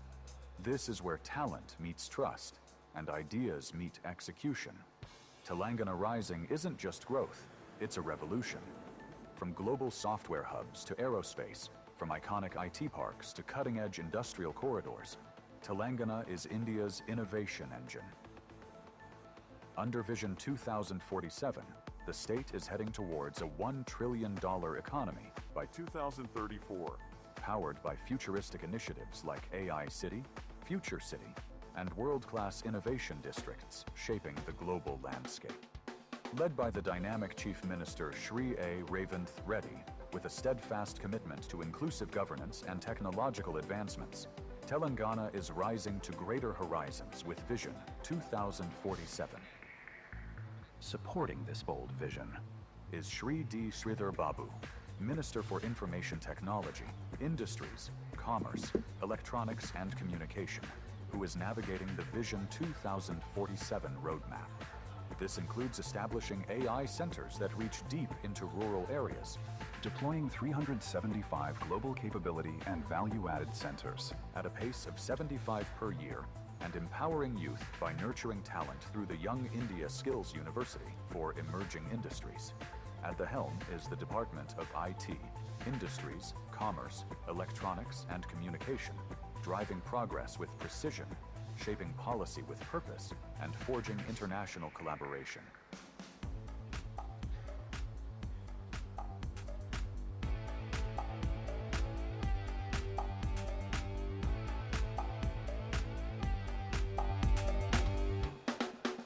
With world-class productivity and a future-ready economy, Telangana continues to set new benchmarks through inclusive growth, where ecosystems excel and innovations inspire. This is how Telangana is leaping into the future. Welcome to Telangana. Telangana Rising.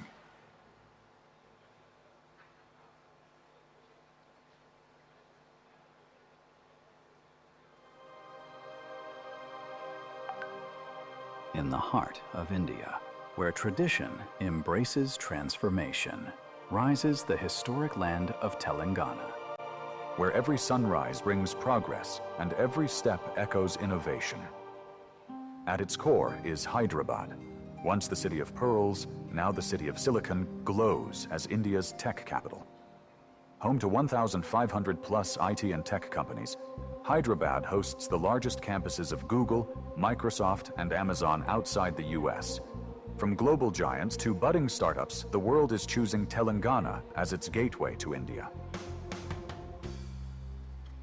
Telangana has attracted massive investments from all over the world, generating millions of jobs and employment while placing Hyderabad on the global map with 10 of the world's top BFSI, tech, and semiconductor companies.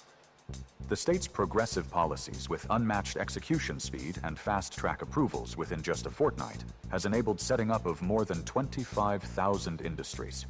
This is where talent meets trust and ideas meet execution. Telangana Rising isn't just growth, it's a revolution. From global software hubs to aerospace, from iconic IT parks to cutting-edge industrial corridors, Telangana is India's innovation engine. Under Vision 2047, the state is heading towards a $1 trillion economy by 2034, powered by futuristic initiatives like AI City, Future City, and world-class innovation districts shaping the global landscape. Led by the dynamic Chief Minister Shri A. Revanth Reddy, with a steadfast commitment to inclusive governance and technological advancements, Telangana is rising to greater horizons with Vision 2047. supporting this bold.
check.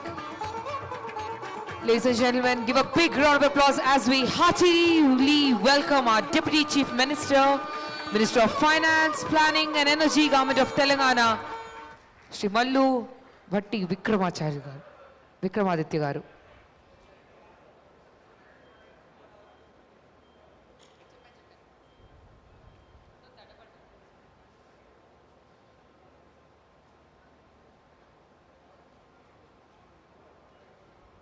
We welcome all of you to the second session of the day, the hall number 4. Ladies and gentlemen, once again, hearty welcome to each one of you.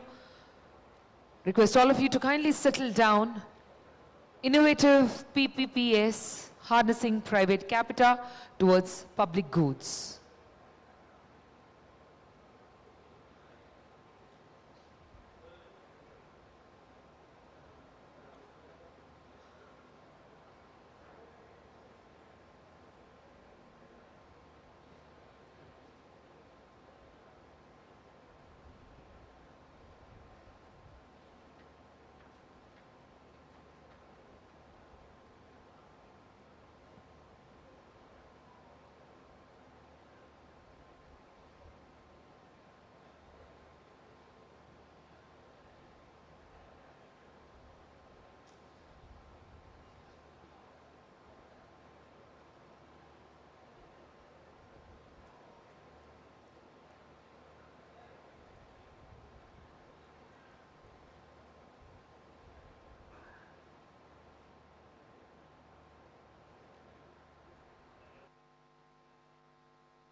Ladies and gentlemen, hearty welcome to each one of you once again.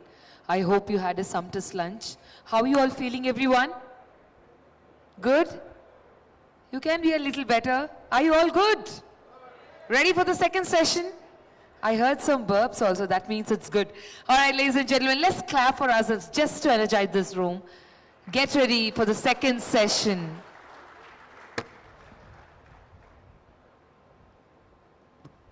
So we are coming for such an important topic. You all can see the topic behind. So Triple P is public-private partnership. You all know more than what I know. Harnessing private capital towards public goods refers to strategies that use investment from private sectors and actors like businesses, investors, philanthropists and individuals to fund projects that create broad social or environmental benefits. Ladies and gentlemen, such as clean air, public health, infrastructure, education, climate resilience and innovation. For taking up this initiative as a part of 2047 vision, let's clap around everyone. To do the honors, it's my absolute pleasure to invite our Deputy Chief Minister. Give a big round of applause as I take pride in welcoming Shri Mallu Bhatti Vikramaditya Garu with a huge round of applause. Minister of Finance, Planning and Energy of Telangana. Let's give a resounding applause for the man behind visionary.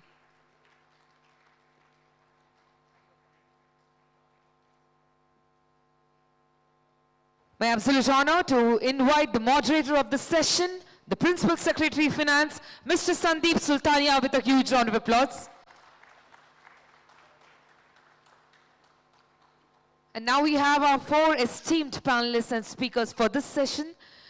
Calling upon the Country Director, Asian Development Bank, Ms. Mio Oka, with a huge round of applause.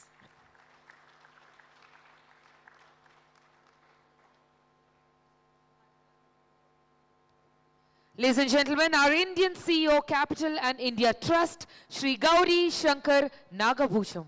Gattiga chappatalto. Let's welcome him.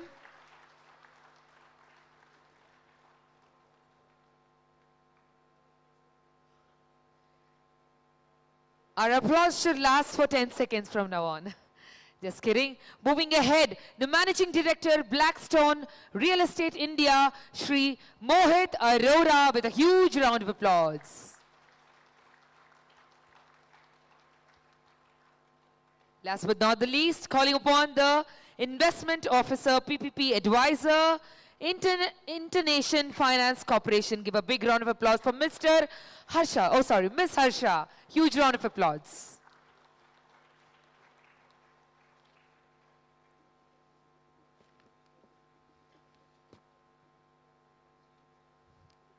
As the dignitaries set on the dais, taking ahead the session, may I request all of you to fill this room with lots of positive energy for the vision. Everyone, resounding applause for all the panelists on the dais, all the dignitaries, and the Principal Secretary takes it over. I hand this over to Mr. Sandeep Sultania.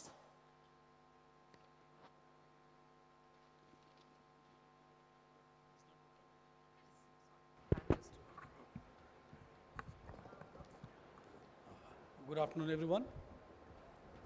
I welcome first of all Honorable Deputy Chief Minister, Sri Mallu Bhatti Vikramarka, Honorable Deputy CM and Minister for Finance, Planning and Energy, Government of Telangana. For this very, very important panel discussion as a part of our summit, Telangana Rising Global Summit 2047. We have a very distinguished panelists which are comprising from all the important fields of finance in the country and at the global level. I'd like to introduce first Mio Oka, Country Director, India Resident Mission, South Asia Department, Asian Development Bank. Ms. Olo joined the Asian Development Bank in 2005 and has the experience of more than 20 years in public financing. I'd like to introduce Mr. Mohit Arora, who is Managing Director in the Real Estate Group, and he is based at Mumbai. He has joined Blackstone in 2013 and is enrolled in various investments in India, including India Bulls, Salarpuria Office Portfolio, Panchsheel Office Parks. He is an MBA from Indian Institute of Management, Bangalore. I'd again like to introduce Harsa Khoopchandani. She is from International Finance Corporation. She is having more than 15 years of experience in public-private partnership in the country. Then Mr. Gauri Sankar Nagabhushnam. He is CEO of Capital India Trust. This is the Asia's first and largest India-focused real estate business trust. He has come all the way from Singapore to attend Telangana Rising Summit. We are thankful to all the panelists to accept our invitation. And I'm sure with today's interaction which we are going to have with them is going to help us in mobilizing finances for building Telangana Rising 2047. Thank you very much. Now we'll start the panel discussion, sir.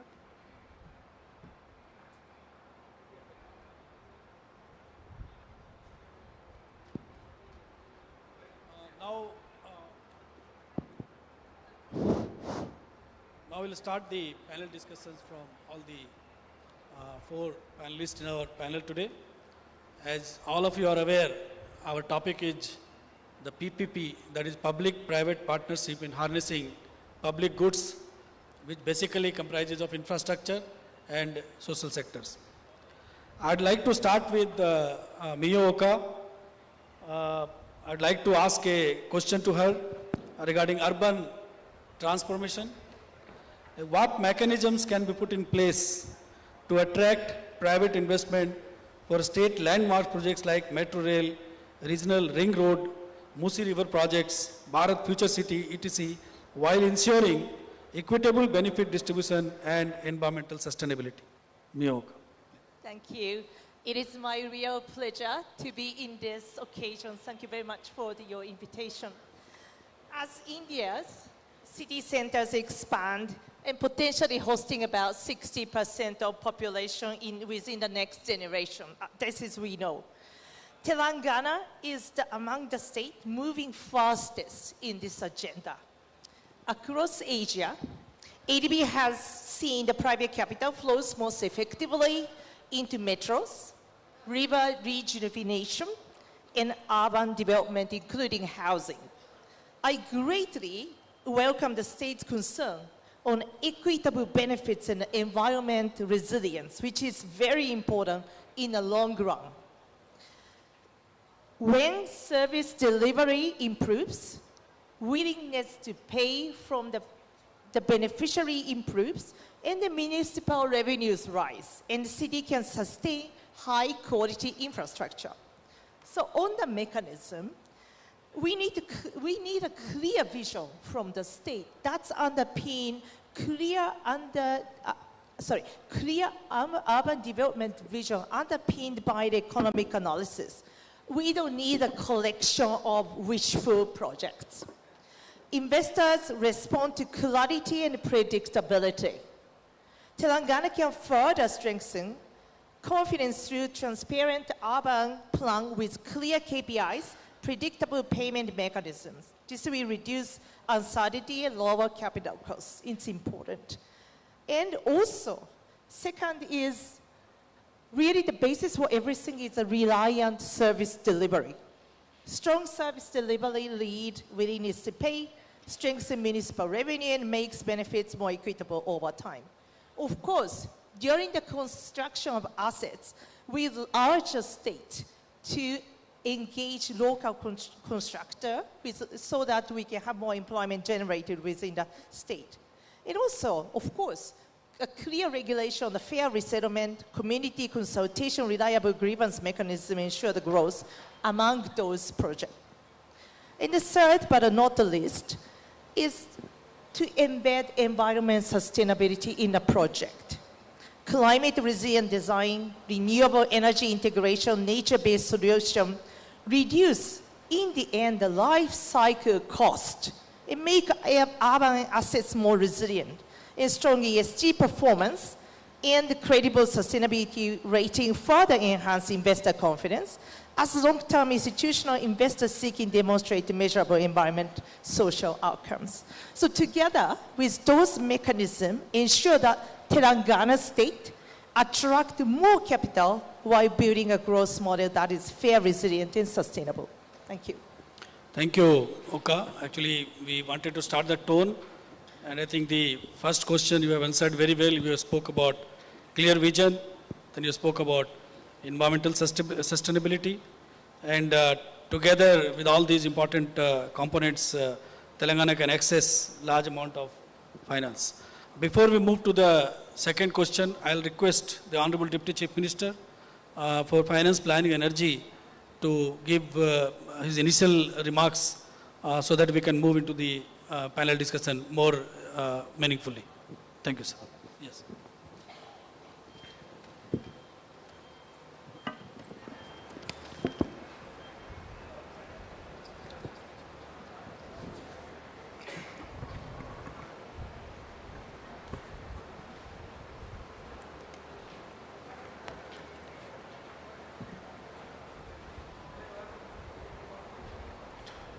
Sri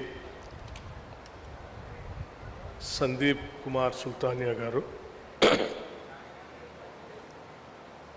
moderator of the today's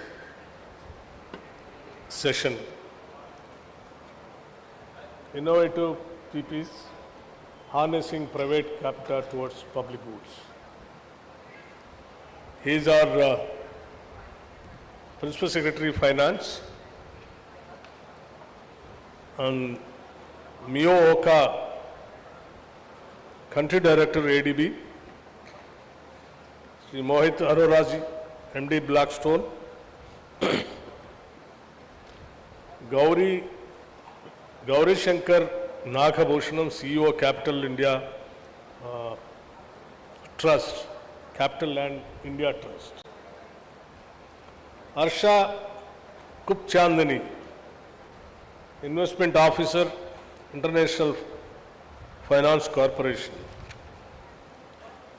and other esteemed guests and participants of this session. A very good afternoon to all of you. And let me also express my thanks and appreciation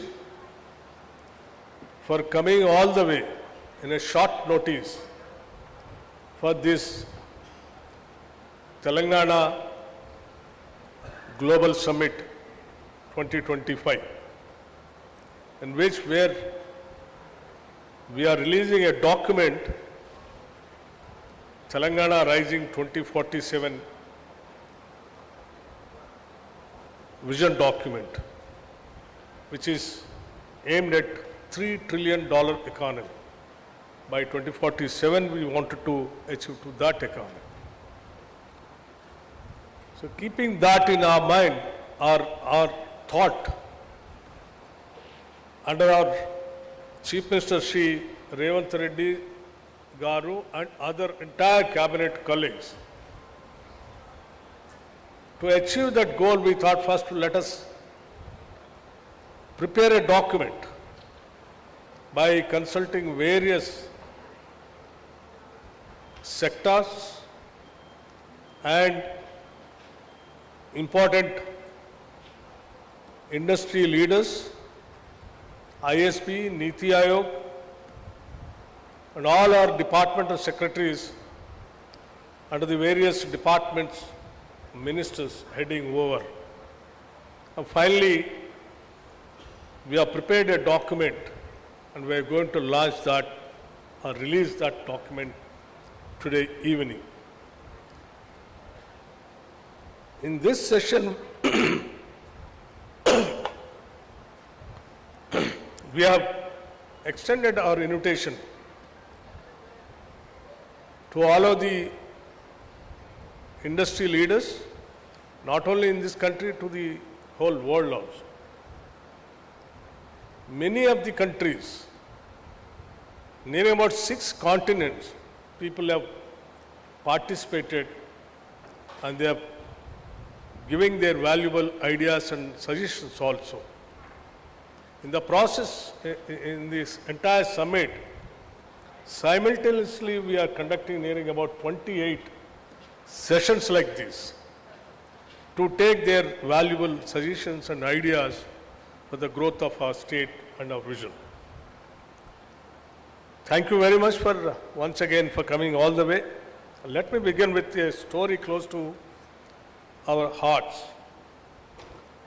2 decades ago, Hyderabad skies were promised, but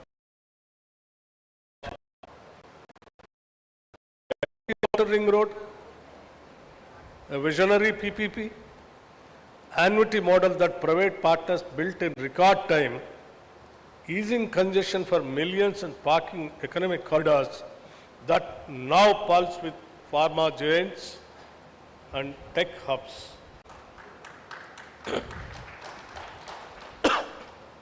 That single project did not just move vehicles, it accelerated Telangana's destiny, proving PPs turn bold visions into thriving reality. At this Telangana Rising Summit, as we unveil Vision 2047's roadmap to a $3 trillion economy, the truth is stark. Our US dollar 200 billion GST and 37% investment rate yield 70 or 75 US dollars billion yearly. Yet, a 30 billion gap looms today, expanding relentlessly. PPs are the engines for core urban, in the sense cure, peri-urban cure, and rural agri rare zones, targeting $1 trillion economy by 2034. Unleashing private capital for metros, solar parks, and skill hubs while freeing public funds for human development and net zero ambitions.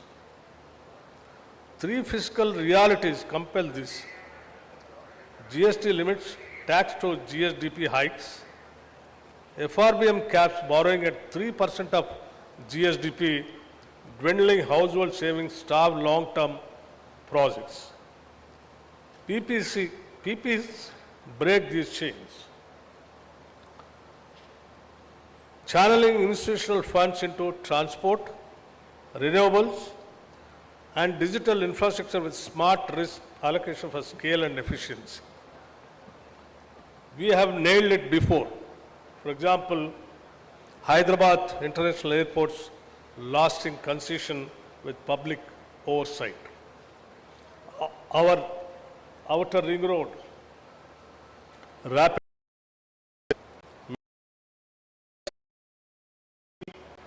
success, all approvals, stable rules, and fair resolutions. Global examples guide us. Chills US $15 billion via standardized contracts. Australia's affordable water reliability, UK's outcome-driven hospitals, Canada's transport public-private partners in Vancouver attracting pension funds. Vision 2047 envisages private capital playing a dominant role, with public-private partnerships contributing approximately 10 to 15% of total investment. This contribution is vital for reducing fiscal pressure and accelerating long gestation projects in mobility and clean energy and social infrastructure. By anchoring investment in well-structured public-private partnerships, Telangana creates a scalable financing environment aligned with the long-term goals.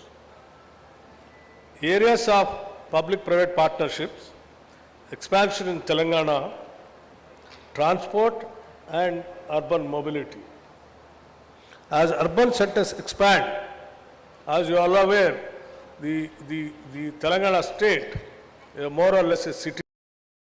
It is expanding in such a way that is how government are also designed like core urban regional economy, like within the outer ring, inside of the outer ring road, beyond outer ring road, in between regional ring road is peri-urban regional economy, and beyond regional ring road, rural agriculture regional economy. That's how the state has been, we have designed to expand our urban area also. As urban centers expand, demand for metros, BRT corridors and road systems will grow more and more. Public-private partnerships can support construction and operations through predictable payment structures, ensuring high service quality for capital-intensive projects. Renewable energy and emerging technologies. To contribute to India's 500 gigawatt renewable target is also a huge target, where Telangana can use public-private partnership for solar parks and hybrid zones. Long-term power purchase agreements reduce developer risk, which is possible in the energy sector. Public-private partnerships are also applicable to grid-scale storage, green hydrogen and industrial decarbonization. Logistics and industrial infrastructure, if you see, supporting sectors like pharmaceuticals and electronics requires robust logistics. Warehousing, cold chains and multi-modal parks can be delivered via public-private partnerships, where the state provides land and connectivity while private partners fund facilities. Even digital and data infrastructure also. Artificial intelligence, cloud computing demands significant digital infrastructure today. Public-private partnerships models can facilitate data centers and fiber networks by combining public utility provisioning with private technology investment, positioning Telangana as a digital hub. Healthcare also, public-private partnerships can expand diagnostics and hospitals with payments linked to service quality. Education partnerships can support digital classrooms and skill centers. As already we have started skill centers in our state, like, one skills university, which is already started here in this Bharat Future City, where we are conducting this seminar. It is on the construction of the classes already started in other campus. Maybe very soon, in another 3-4 months, we are going to inaugurate that building also here. Apart from that, way back when we started nearing about some ITIs, nearing about 65 ITIs, old ITIs, the moment we came to power, the present government, we have converted and all these ITI centers as advanced technology centers, where the skills are taught there in those centers. And now, apart from 65, another 40-45 centers we have newly sanctioned, nearing about 105 centers in the entire state. Now the skills centers are started with public-private partnerships. Many of the industry leaders involved in this skills university and advanced technology centers also. Their participation, they deciding the syllabus, they are selecting the academicians, and they are teaching and taking them into their companies as their workforce or talented human resource. So, outcome-based contracts here, workforce contracts tied to job placement and skill development programs. And water and sanitation also, performance-based models can enhance operational efficiency. Advanced PPPs tools for Telangana's investment agenda to attract long-term capital. The state can employ sophisticated instruments, partial risk guarantees, mitigate regulatory risk to attract institutional investors. Outcome-based financing links payments to specific indicators, learning outcomes like aligning public goals with private operations. Blended capital combines public capital with private investments for innovation-driven sectors. Revenue-linked models like strengthen viability in sectors with stable user fees.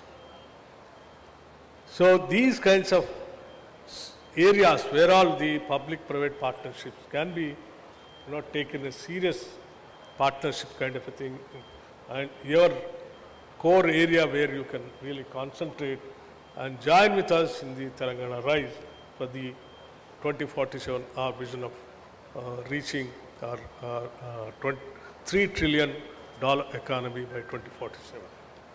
So request is to financial institutions like ADB, World Bank, or Blackstone, or any other, for example, the other friend is also here, like all your people can think about the Telangana. Telangana is the one state in this country which is attracting not only the states of this country, the whole world is looking towards Telangana.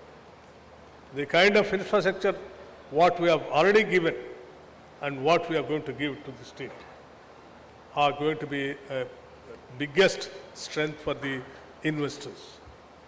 And it is a heaven for the investors to come here and to take part in our rise.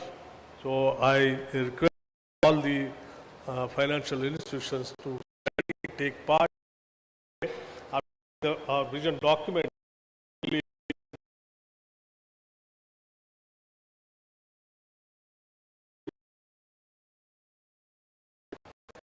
and Telangana's $3 trillion ambition demanding a substantial investment gap that public resources alone cannot cover this dream.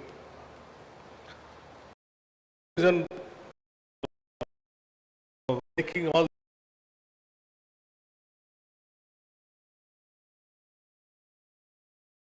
efficient solutions by maintaining fiscal production.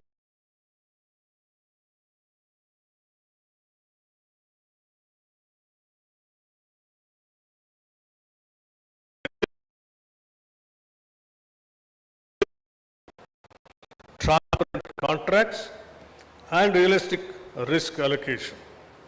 Used strategically, public-private partnerships will be instrumental in converting Telangana's development goals into concrete infrastructure and social outcomes. So once again, I'll conclude. I'll not take much of your time. We are all waiting for your valuable suggestions also. My only request to all the participants, please go through our document which we are going to release. And wherever you find you want to invest and the state is ready to invite you, welcome you, and you all aware of the Telangana's Atma is hospitality. Our hospitality is our philosophy. And whoever comes here to invest and whoever joins with us in the rise of Telangana, we will treat them as our family members and we will embrace them and carry them along with us. Thank you very much.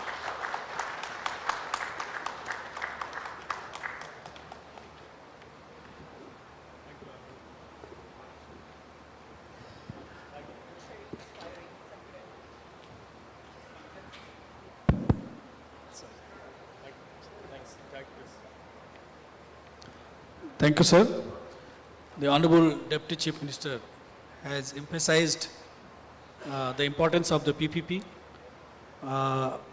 and the success which Telangana had in many of the important projects like ORR, Metro Rail, Skill University. So these are all very, very successful projects which Telangana has already executed before. And he has also emphasized upon the limitations of the state government in raising the finances. So that's where the importance of the public-private partnership becomes very, very important. Our Deputy CM has also emphasized that, as we have kept a target of $1 trillion by 2034 and $3 trillion by 2047. So our investment rate, which is at present the 37%, has to go to 50%. So for that we require more funding for accelerated development, accelerated growth rate. So so our Honorable Deputy CM has made it very, very clear in the beginning itself as to why we are pitching for public-private partnership. And our experience in the past, basically we are trying to convey that our state is very, very ready and poised for this kind of investment. Our Deputy CM has also said that today evening our Telangana vision document is going to be released, and all the participants are requested to go through it, and wherever there is a possibility of investment and doing something more concrete technologically, I think the state will be welcoming all of you. With this, we will move to the next part of the question. I'll ask Harsa Khubchandani, that is for future ready infrastructure. With plans for logistic parks, industrial corridors, and increased energy needs, how can PPPs be leveraged to build and finance future ready infrastructure that is resilient to climate change and driven by frontier technology moving beyond conventional projects? Harsa. So thank you for having me here. I think future ready means many things, and you rightfully pointed out. One is resilience to climate change, resilience to natural disasters, and the other is being prepared for technology upgradations. So we'll take the climate change first. I think it is a reality now that our temperatures are rising, climate patterns are changing, and when you are doing the due diligence and project preparation for logistics projects, for warehouses, for industrial corridors, you have to consider that the average temperature of the last 10 years is not going to be the temperature in the future. It is going to be much higher temperature, chances of flood might be higher, all those things need to go into your design of your project. So you have to be prepared for higher temperatures, you need to prepare your drainage design accordingly, you need to prepare your cold chain accordingly, you need to prepare the warehouse design in such a way that the temperature, when it is very high, also your products are fine. Same for industrial corridors, the road might crack at very high temperatures. These are all small examples of how the climate change is affecting our projects today. It means that the maintenance cost is higher for such projects. It means that the developer who took the risk of those projects before is now not making the profits that he thought he would. So all of these things need to be incorporated in the project stage, in the project design stage, and all projects that the government of Telangana is now considering on a PPP basis should take up a climate change assessment as part of the technical due diligence part. The other now is the technology readiness of our projects. Now, this is something that cannot be predicted today for a 30-year project. Chances are that for the next 10 years, you might still be able to predict technology, but beyond that, it is very difficult to. This requires your contracts to be flexible. It requires that the parties approach projects in the spirit of a partnership and not that, oh, technology is changed, you have to push the developer. The technology also has a cost. So some and some understanding and consultation between parties is required at such stage, and the contract, the PPP contract, has to be designed to accommodate the excessive cost from better technology which might need to come in. These are just some examples, but the bottom line of what I'm trying to say is that a lot of the work has to be done at the preparation stage. Please prepare projects carefully, take the time for the due diligence, and then when you bring them to the market, the industry prefers certainty around projects and well-prepared projects. Thank you, Harsha. I think you have touched the moot point of this climate,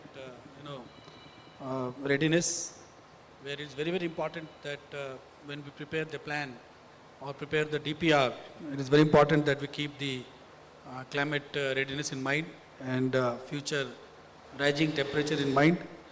And she also spoke about technology, readiness. As we all know, the technology is moving very, very fast, and the technology which is today may not be there after 10 years. It may be something else. So flexibility in the plan is also very, very important when we do the PPP, so that investor is very, very confident about it. So thank you, Harsha. And I will move to the next question.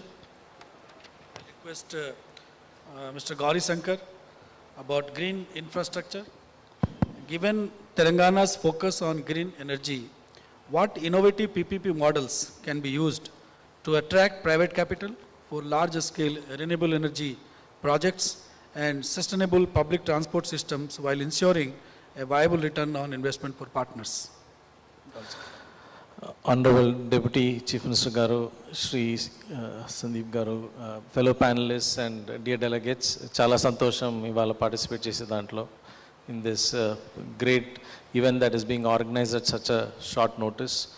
On the specific question of what models can be adopted, I think it's fairly simple. I mean, PPP projects evolved because these are largely very, very long-term projects. Some of them take 20, 30 years.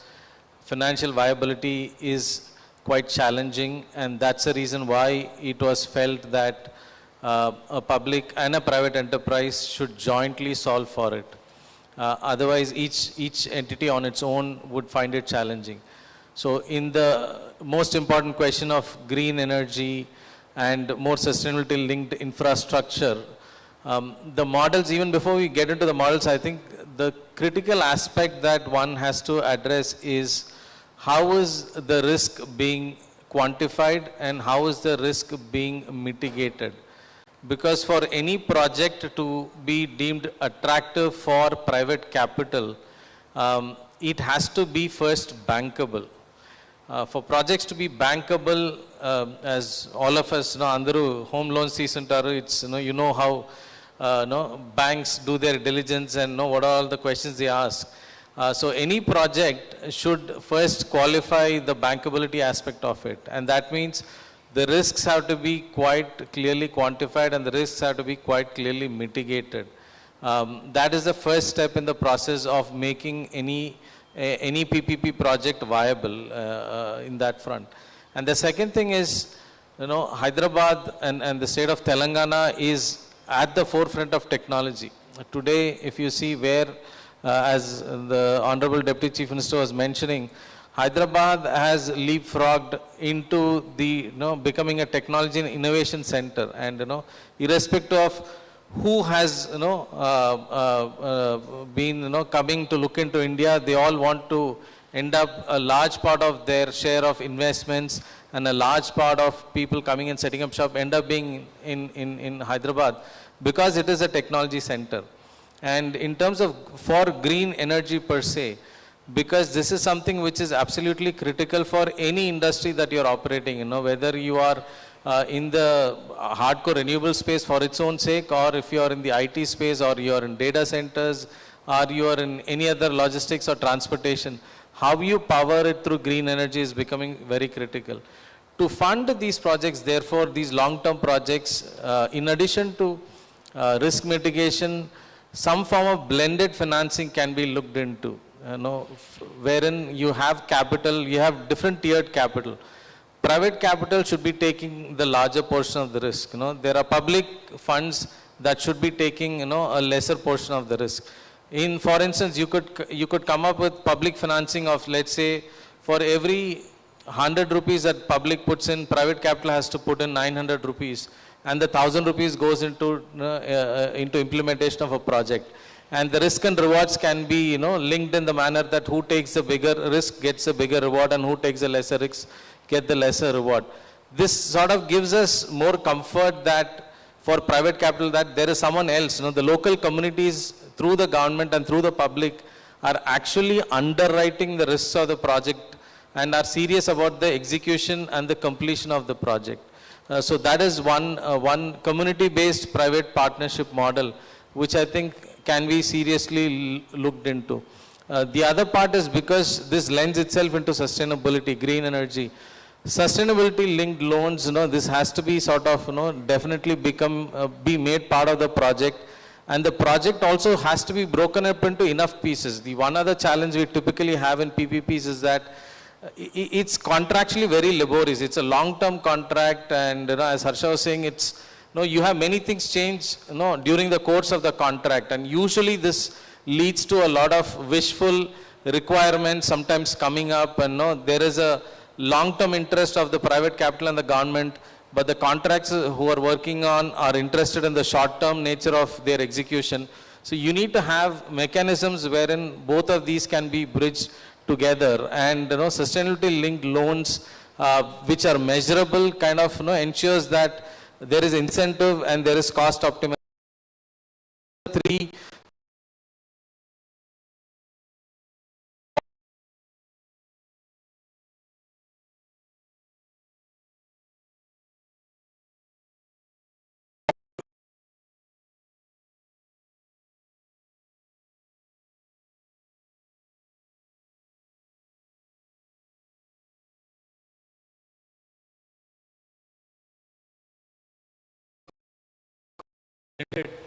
financing where 10 from the public exchequer and from private.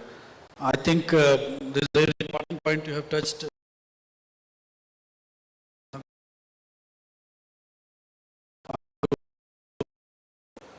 Arora Garu.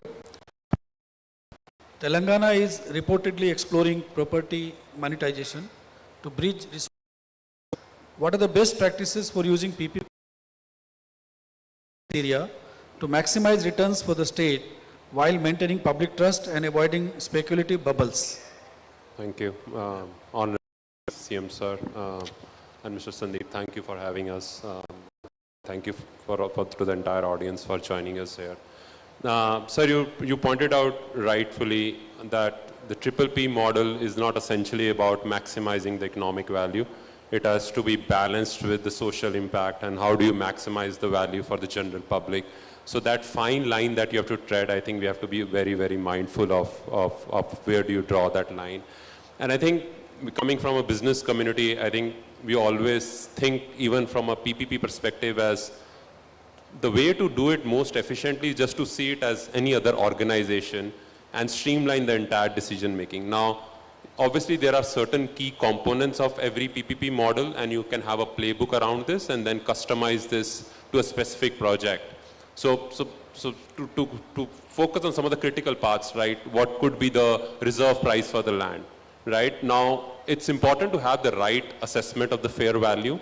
As a government, you obviously don't want to fire sale anything, but at the same time, you don't want to discourage private participation. It's easier to get anchored to where the last bidding happened and adjust it for inflation, but markets change, the systems change, the priorities change, and hence every time we are trying to do a PPP, it's important to do a fair assessment and have a thought process around what the base price is going to be for this. I think the second aspect of this is exactly how do you monetize this land bank. Now there are various models. You can do an upfront sale, you can do a long-term lease, or you can do a mix and match. Again, it depends upon which asset, which market, and what are the priorities. In some of the city center projects, probably the private capital would be keen to front load their entire capex, but in some of the peripheral locations where you want to encourage them to come to, you might need to give them concessions where the lot of capex is not front loaded, but essentially in terms of the lease payments, it's given over time. I think the third critical component of any ideal public-private partnership, I would say, is how do we ensure that the execution contract is watertight? and there is no speculative bidding. So whether it's about the lockouts on further sale, whether it's about allocating a particular piece of land for affordable housing, or some of those, or standardizing the entire unit mix and pricing mix to ensure that everybody is aware of what the variables are and what are we playing around to create value or generate returns in this PPP. And I think from a government perspective, when you put all these three things together, you overlay this with how do you actually account for this. And from an accounting perspective, I would say again two critical bits. One would be to be very, very transparent about off-balance sheet liabilities in terms of any state guarantees that you are giving or any kind of subsidies that you are giving which are long-term in nature should definitely have a sunset clause and very, very transparently disclose to the private party as well as to the public in general. And also from a revenue perspective, these are capital inflows. So not to confuse them with a recurring revenue expenditure and not plan your budgets around this. And effectively to keep improving this efficiency and to ensure that the best practices, probably it's not a bad idea to have a dedicated PPP a committee or a land monetization committee which effectively consists of technocrats who are maximizing value for the government and public as well. Like from our perspective, we would say that government is an entity which public is a shareholder. So you set up that committee who works for the government, who works for the shareholders of the government to maximize the value. Good, Mohit. I think you have touched a very, very important point, particularly about this different mode of PPP financing. You spoke about, when we talk about land monetization, you spoke about outright sale, you spoke about lease model, and it depends on the investor whether he wants to offload the front load the capex, or if he is not interested in front loading the capex. So you spoke about different models, then you spoke about execution of watertight, timeline. So I think that is very, very important. And last point which you said about dedicated PPP committee, I think is an important suggestion which we'll definitely discuss upon once the conference is over. And now I'll move to the next question, which I'll request again to Mohit. Affordable housing.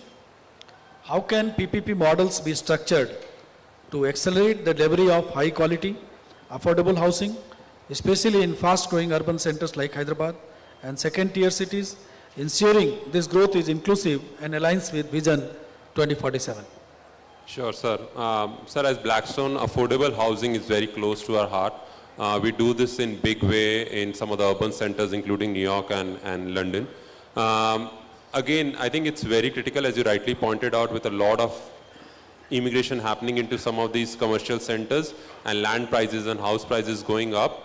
It's important that the affordable housing is focused, and it has to be focused through a PPP partnership to ensure that the housing remains affordable for the people who are coming into some of these urban centers for better opportunities.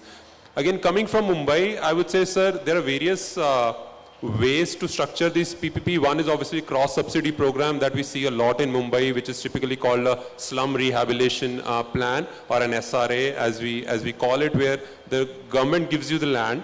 It might be encroached or otherwise freely available.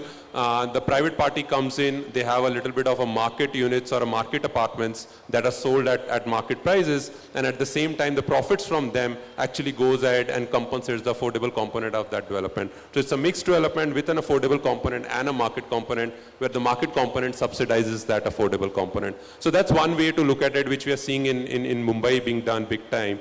The other way could be just the viability gap fundings that you do, and that are more critical, I would say, in some of the periphery areas where the market prices of even the market units are not that high, or the land prices are not that high, that actually giving land at a concession is adding or is ensuring that the project becomes viable. So at which point in time there is an absolute amount of capex that government might need to support to ensure some other periphery projects are also taken off. But I think equally important, sir, and that we are seeing a lot in some of the developed markets, and we would want to see big time in India as well, and specifically Telangana, is the entire concept around rental housing. This is something that can very well take care of a lot of this population which is coming in and moving out. A lot of this mobile population, where you have affordable rental housing for them. We've taken a big initiative under PMAY. But if you compare India to some of the other developed economies, what you see typically in India, why rental housing has not taken off, it's today probably like 15% of the market, vis-a-vis 40-50% in some of the developed markets, is one, the rental yields are very low. The rental yields in a house in India are probably close to 2-3%, the financing rate of 8%, vis-a-vis some of the markets like US and Europe, where the rental yields are close to 6 and the cost of financing is 5, right? So the delta where a lot of private parties are not able to come and actually support affordable housing. And despite these positive yields, a lot of government, like in US, sir, if you're building an affordable housing, you actually get construction cost linked tax credits. So essentially, if you're spending $100, you get that $100 back as tax incentives, which you can monetize over the next 10-15 years. And what these developers do is actually discount that cash flow upfront and secure capital from the private equity guys and reduce their overall cost, right? In some other countries in Europe, including Germany, they essentially give 60% of the cost of construction as loans, which are at very marginal rates. They are backloaded in terms of principal repayment, and actually if you deliver ahead of the milestone, they waive off a part of the principal. So some of those concessionary terms and support from the government have led to affordable housing being a big proportion of overall housing in some of the developed markets, and we would want to see a lot of that coming in India and specifically in Telangana. Again, like any other private partnership and more so in affordable, I think the margins will be very, very thin. So it's important to ensure that in terms of the timelines and the cost, it's run very, very efficiently. So from government perspective, in the giving up the land, ensuring there are probably pre-approved building plans, standardized units, standardized prices, right? And a lot of clarity in around what is going to happen in terms of the policy initiatives over the next 3 to 5 years, I think will give a lot of confidence to the private parties to actually come up and share a little bit of this burden around the affordable housing. I think what Mohit just raised about this rehabilitation plan, I think the Mumbai has a great example of Dharavi slum rehabilitation. So I think that's a good idea. Then you spoke about this viability gap funding. I think with the cost of land rising, the cost of housing also is rising very much in most of the urban parts of the country. So I think that's also a good idea. And you will be happy to note that our government is going for massive housing for poor people. Almost 20 lakh housing in next 4-5 years is the plan, and the cost of one housing is more than 5 lakh rupees. So that's going to be a big housing project. Almost 2.5 lakh to 3 lakh houses have been grounded. They are getting constructed. So housing is definitely a priority for the government, and we are also thinking of the middle class housing, and that's where the whole challenge is. So in that case, your rental housing scheme, which you said, I mean, you mean to say the government should construct houses and give it on rent, because in private sector it doesn't work out, because the rate of returns on rent is much lesser than the bank interest. So I think good ideas have been given by you. So we'll definitely discuss all those points, and appropriate decision the government will take in due course. Now my next question to Mr. Gauri Shankar again about the alignment of vision.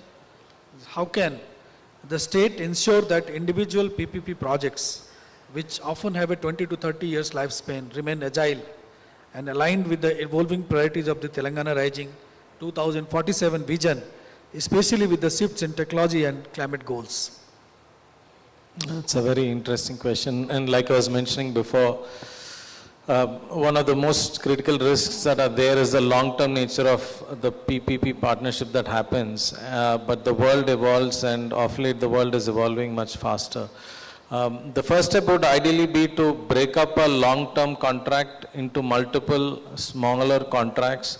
There can be a core delivery that is required, and then there can be smaller packages that are around. And some of these smaller packages can then be, instead of giving out one tender and fixing one contract which tries to bind all the moving parts in one framework, and then which we'll struggle to unwind as things evolve, break up the contracts into multiple pieces so that each time as things evolve, you have smaller packages to concentrate on. This helps in understanding the issue that is being addressed better at the early stage itself. And also when things start evolving, it is easier to address those on a piecemeal basis.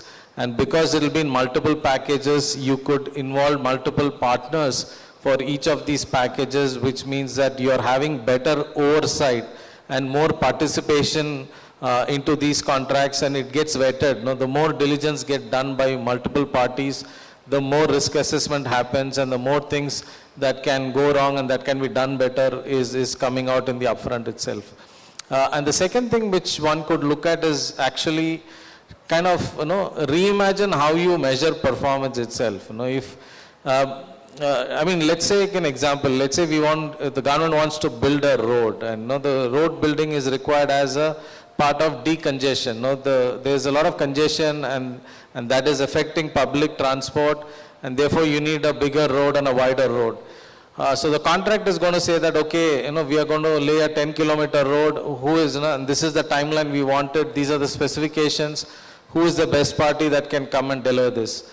Could we relook at it in a different manner as a performance-based, which is, I know it is simplistic, maybe difficult, but just for an example, instead of saying a 10-kilometer road, can the government say that I want a partner who is going to deliver me a solution of making people reach from point A to point B in 15 minutes.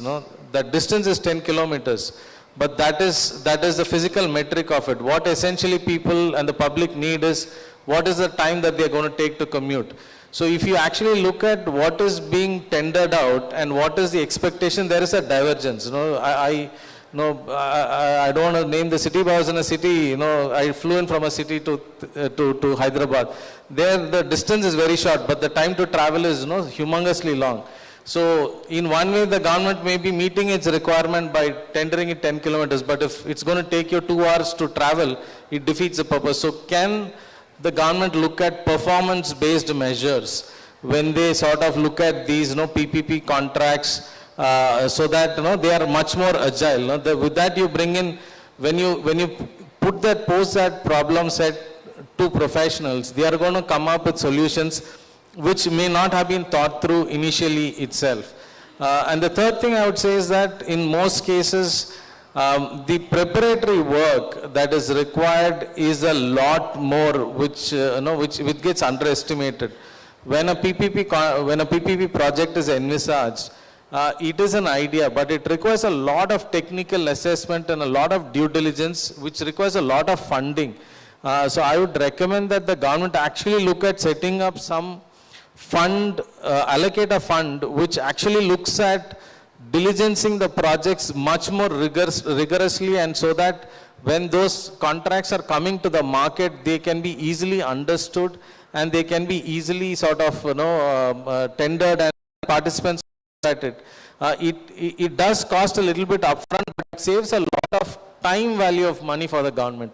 The government may be putting 10 rupees today, but if it's able to save 6 months or 12 months of timeline, the amount of benefit that it is able to pass on to the eventual public is humongous in terms of value. And the last point, to bring in the private participants ahead of time. There is a lot of times when private participants are happy to do pro bono work with the government to find out solutions. They may not end up winning the tender, but that is okay.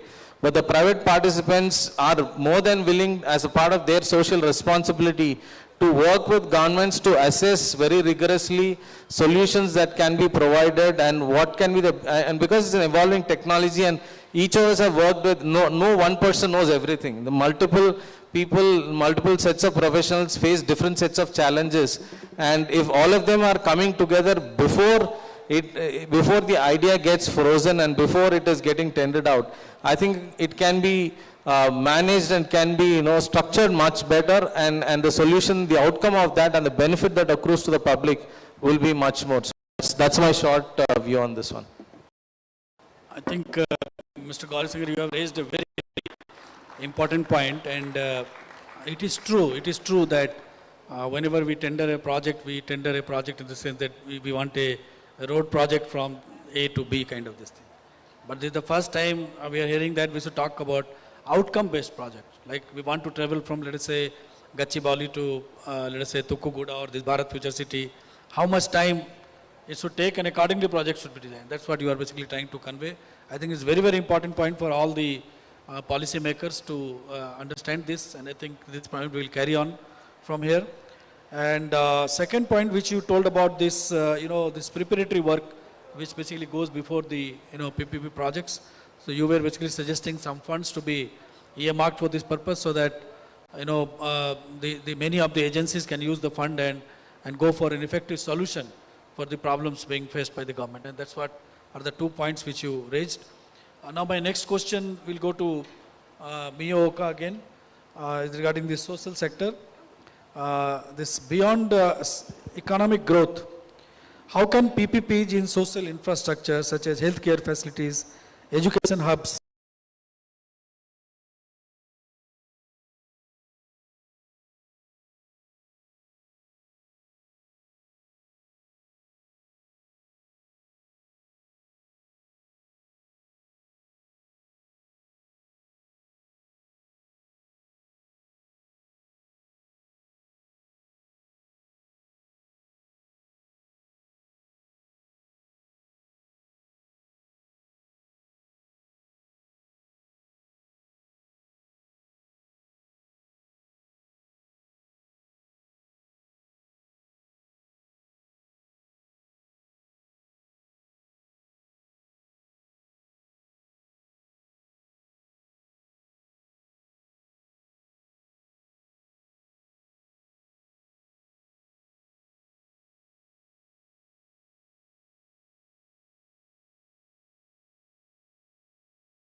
The amazing initiative.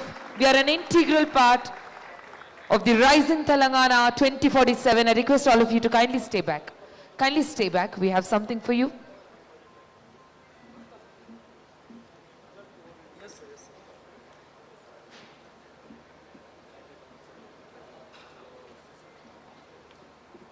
I request all of you to kindly step back. We have something to deliver to you.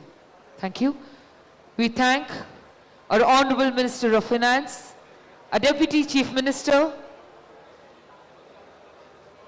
for his valuable presence and valuable keynotes. Request everyone to kindly stay back. We have something to give you.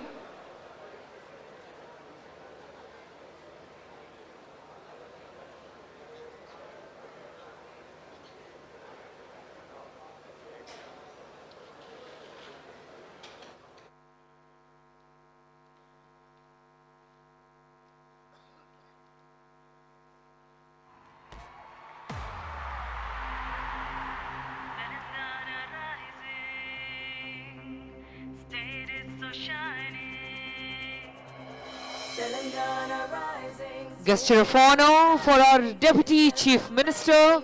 Ladies and gentlemen,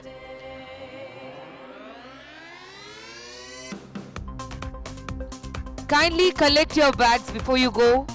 We are delivering it to your place if you are standing there. Telangana rising, state is so shining. It's just amazing, the future is building. It's prospering, it's promising, got everything, it's flourishing.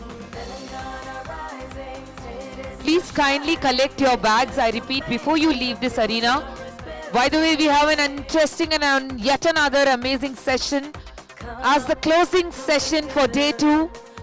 On a high note, I request all of you to stay back for this session as well.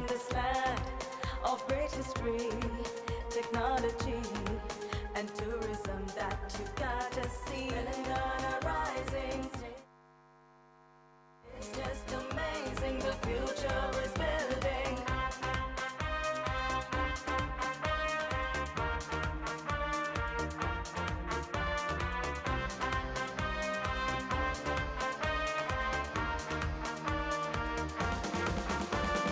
See the unity, diversity in the city.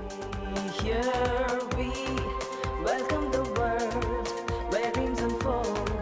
Let's all uphold every life and soul. Ladies and gentlemen, I request all of you to stay back. One for the next session and also kindly collect your bags. Thank you.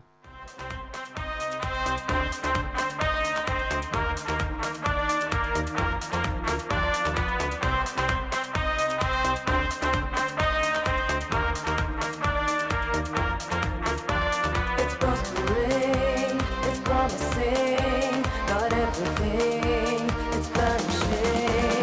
Telangana rising, state is so shining, it's just amazing, the future is building. Telangana rising, state is so shining, Telangana rising, state is so shining. Telangana rising, rising, rising, rising, rising.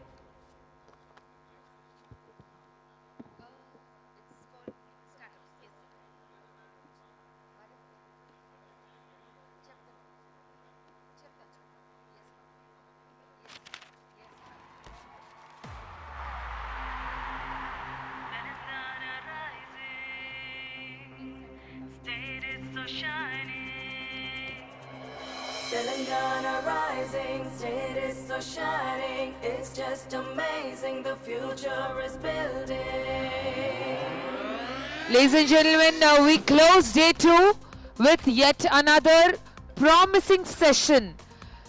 It is one of the most favorite trending topics ever, startups. Ladies and gentlemen, I request all of you to kindly stay back for this session with a conversation at the heart of Telangana's future. It's startups, entrepreneurs across every state who are building solutions that shape industries in everyday life. I request all of you to kindly be noted and stay excited for the upcoming session right in the next 5 minutes. Thank you.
sound. Check sound. Volume.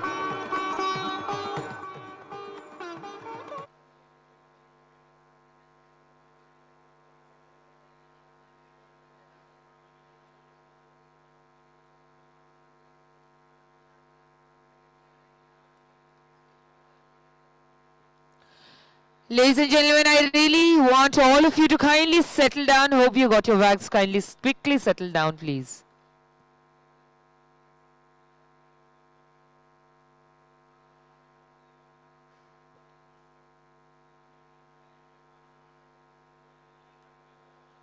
Can I have the volume on the monitor, please? Monitor.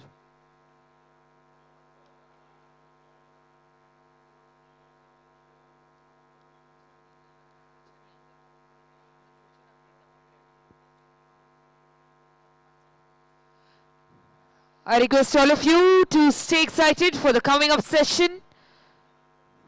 The session on startups, entrepreneurs across the state.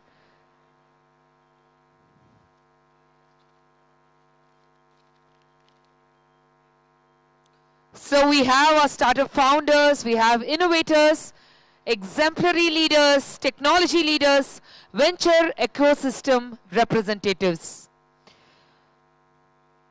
Ladies and gentlemen,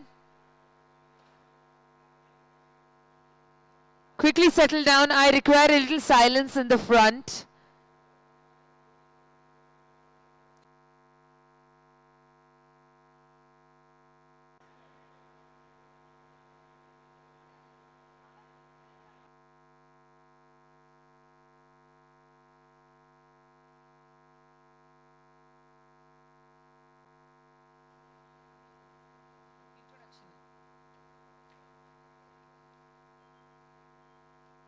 I hope we are done with the photo session. Can we clear this arena, please? We are heading to the next session. 1 second. Sir, kindly, madam. Kind cooperation required here, everyone. Thank you. Request all of you. Madam, can you please clear, please? Excuse me, sir.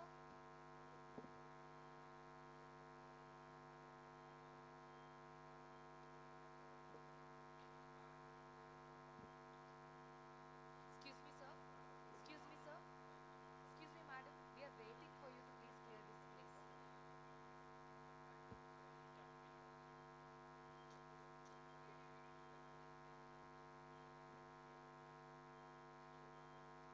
Check sound. All right, ladies and gentlemen, am I audible? Give a heads up, everyone. Are you excited for the session? Super, yeah. All of you are great. Must be chimpanions all around, amazing students. All right, ladies and gentlemen, as India charts its path towards becoming a $3 trillion economy, a powerhouse, Telangana stands as a pivotal juncture. The session brings together leading voices from the government, industry, and the startup ecosystem to explore how innovation, entrepreneurship, and strategic public-private collaboration can accelerate the state's trajectory. The discussion will highlight the role of deep tech, digital public infrastructure, focused innovation, clusters, and enabling policies that can unlock new growth engines. Ladies and gentlemen, together the panel will examine what Telangana must build today: stronger ecosystems, future-ready talent, and globally competitive startups to shape a thriving innovation-led economy by 2047. So I'm so proud here to stand up in front of you to invite our esteemed panelists onto the table. Ladies and gentlemen, give a big round of applause. I know we must be doing Swiggy every day. Huge round of applause for Mr. Nandan Reddy with a huge round of applause. Come on. Oh, now I know the person from Swiggy. Give a big round of applause. So you know you have been spoiling all of us. Do you even realize you have been spoiling all of us? Give a big round of applause. Come on. What an amazing thought that was. The co-founder of Swiggy, one of the most iconic unicorns and most recognized everyday apps. Ladies and gentlemen, coming up is the founder and managing partner, VC Mint. Give a big round of applause for Mr. Aditya Vucci. There is running and jogging. Oh my God, this is a higher in energy. This is high in energy. Huge round of applause to a serial entrepreneur and an investor who's invested in more than 42 companies in the last 18 months. Congratulations. Moving on, we have the founder and managing partner, Aroa Venture Partners. Give a big round of applause for Mr. Gaurav Gulati with a huge round of applause, who leads early stage investments at Aura Ventures, more than 400 crore fund. Oh my God, that's a big figure. Give a big round of applause. Hearty congratulations to you. Moving on, the Startup Solutions Architect Leader, Amazon Web Services, Mr. Gautam Kurumella with a huge round of applause. Look at the simplicity while he walks in. Give a big round of applause. A man with a great vision, who helps them with AI and cloud architecture that would enable them to scale globally. Ladies and gentlemen, coming up is the co-founder, 91 Springboard. Give a big round of applause for Mr. Pranay Gupta, who's a pioneer of India's co-working and startup ecosystem, enabling thousands of founders through 91 Springboard as an investor with 91 Ventures. Moving on, we have the founder and CEO, Red Health. Give a big round of applause for this big name, Mr. Pradeep Singh. Huge round of applause to him. India's fastest medical emergency response and the country's largest ambulance fleet, transforming accessibility and speed of care across 500 plus cities. Incredible. Ladies and gentlemen, our next valuable esteemed speaker is the founder, Cosmoserve, Mr. Chiranjeevi Fanindra, with a huge round of applause, who's a former scientist at ISRO, building Cosmoserve, a space tech risk removal company from Telangana for the world. All right, moving ahead, we have the co-founder, Perceptine. Give a big round of applause for Mr. Ravi Teja Chivukula, who's the co-founder, a startup developing semi-humanoid robots with full-stack AI platform for the global manufacturing industry. Ladies and gentlemen, give a big round of applause for all our esteemed panelists. And it's my absolute pleasure and honor to invite the moderator of today's most interesting session on startups, Mr. Kavikrut, the CEO, T-Hub. So there's so much fan following. Looks like some Pavan Kalyan has dropped in. Give a big round of applause for Mr. Kavi, who actively works with all the founders, corporates, incubators, and ecosystem partners to help build Telangana ecosystem. Let's give a big round of applause. The final session of the 2 days. Huge round of applause, and over to you.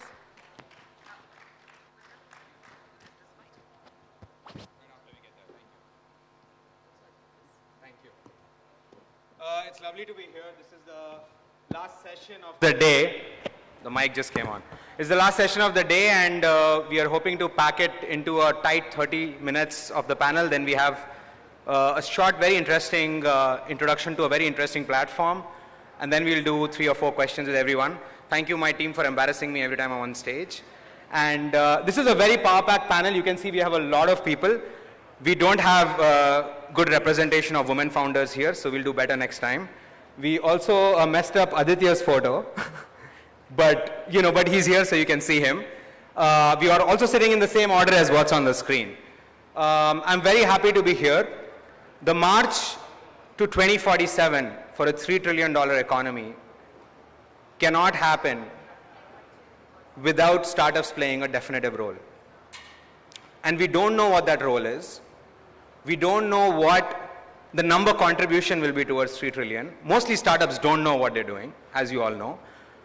But we hope today in this session that over the next 30, 40 minutes, we will be able to unpack what value startups together can unlock.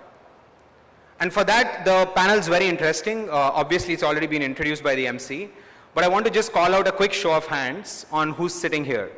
So people who founded a company or two. Pretty much everybody. Don't forget, Gaurav. People who've started co-working companies. We have 2 of them. People who actively invest either as angels or manage funds. Basically, almost everyone.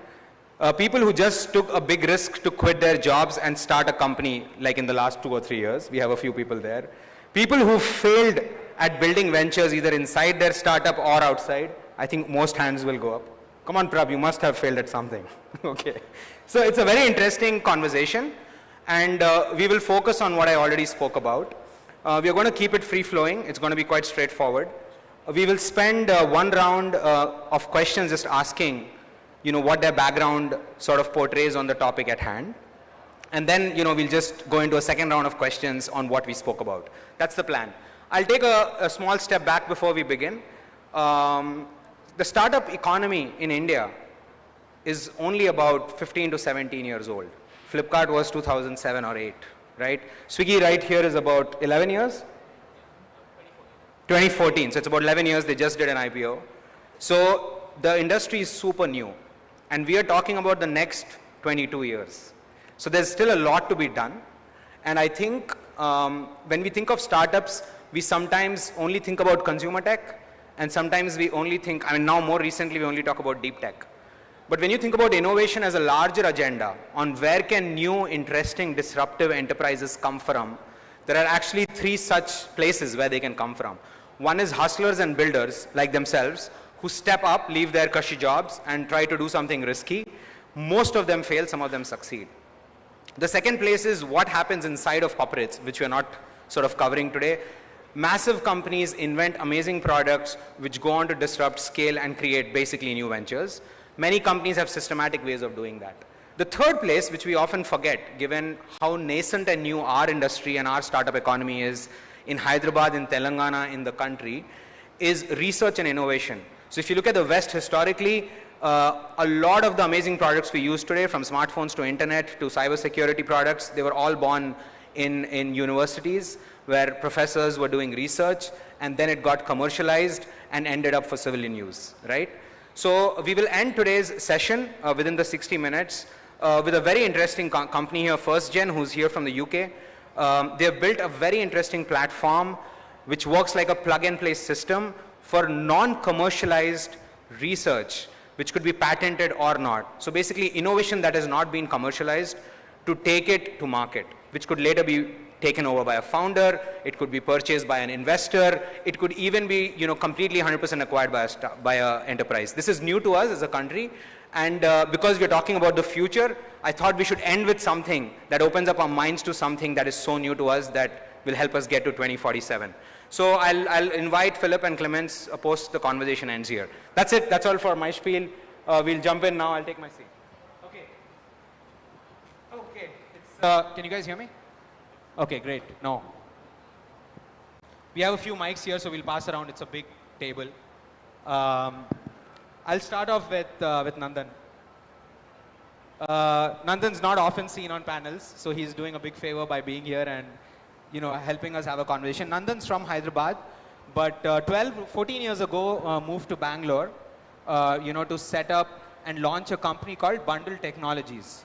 If you haven't heard of it, that means you have never seen your Swiggy order invoice. If you see it, you'll see bundle on it. They started out to build an aggregated platform for courier packages. Of course, none of you have heard this. And then they found that the biggest reason when food deliveries happen, 10 years ago, you used to call your restaurant to ask, where is my order? That was the biggest cause for calls, and you just couldn't track your orders. So they started 10, 11 years ago in Koramangala with a limited menu, with limited restaurants, and have grown into what has become today synonymous with food delivery. So I have one opening question for you, Nandan, which is, what does it feel like to go through that whole journey in a decade? Many founders aspire to do that. What did you learn along the way? Your heart is in Hyderabad, but your work is in Bangalore. So tell us a little bit about that too.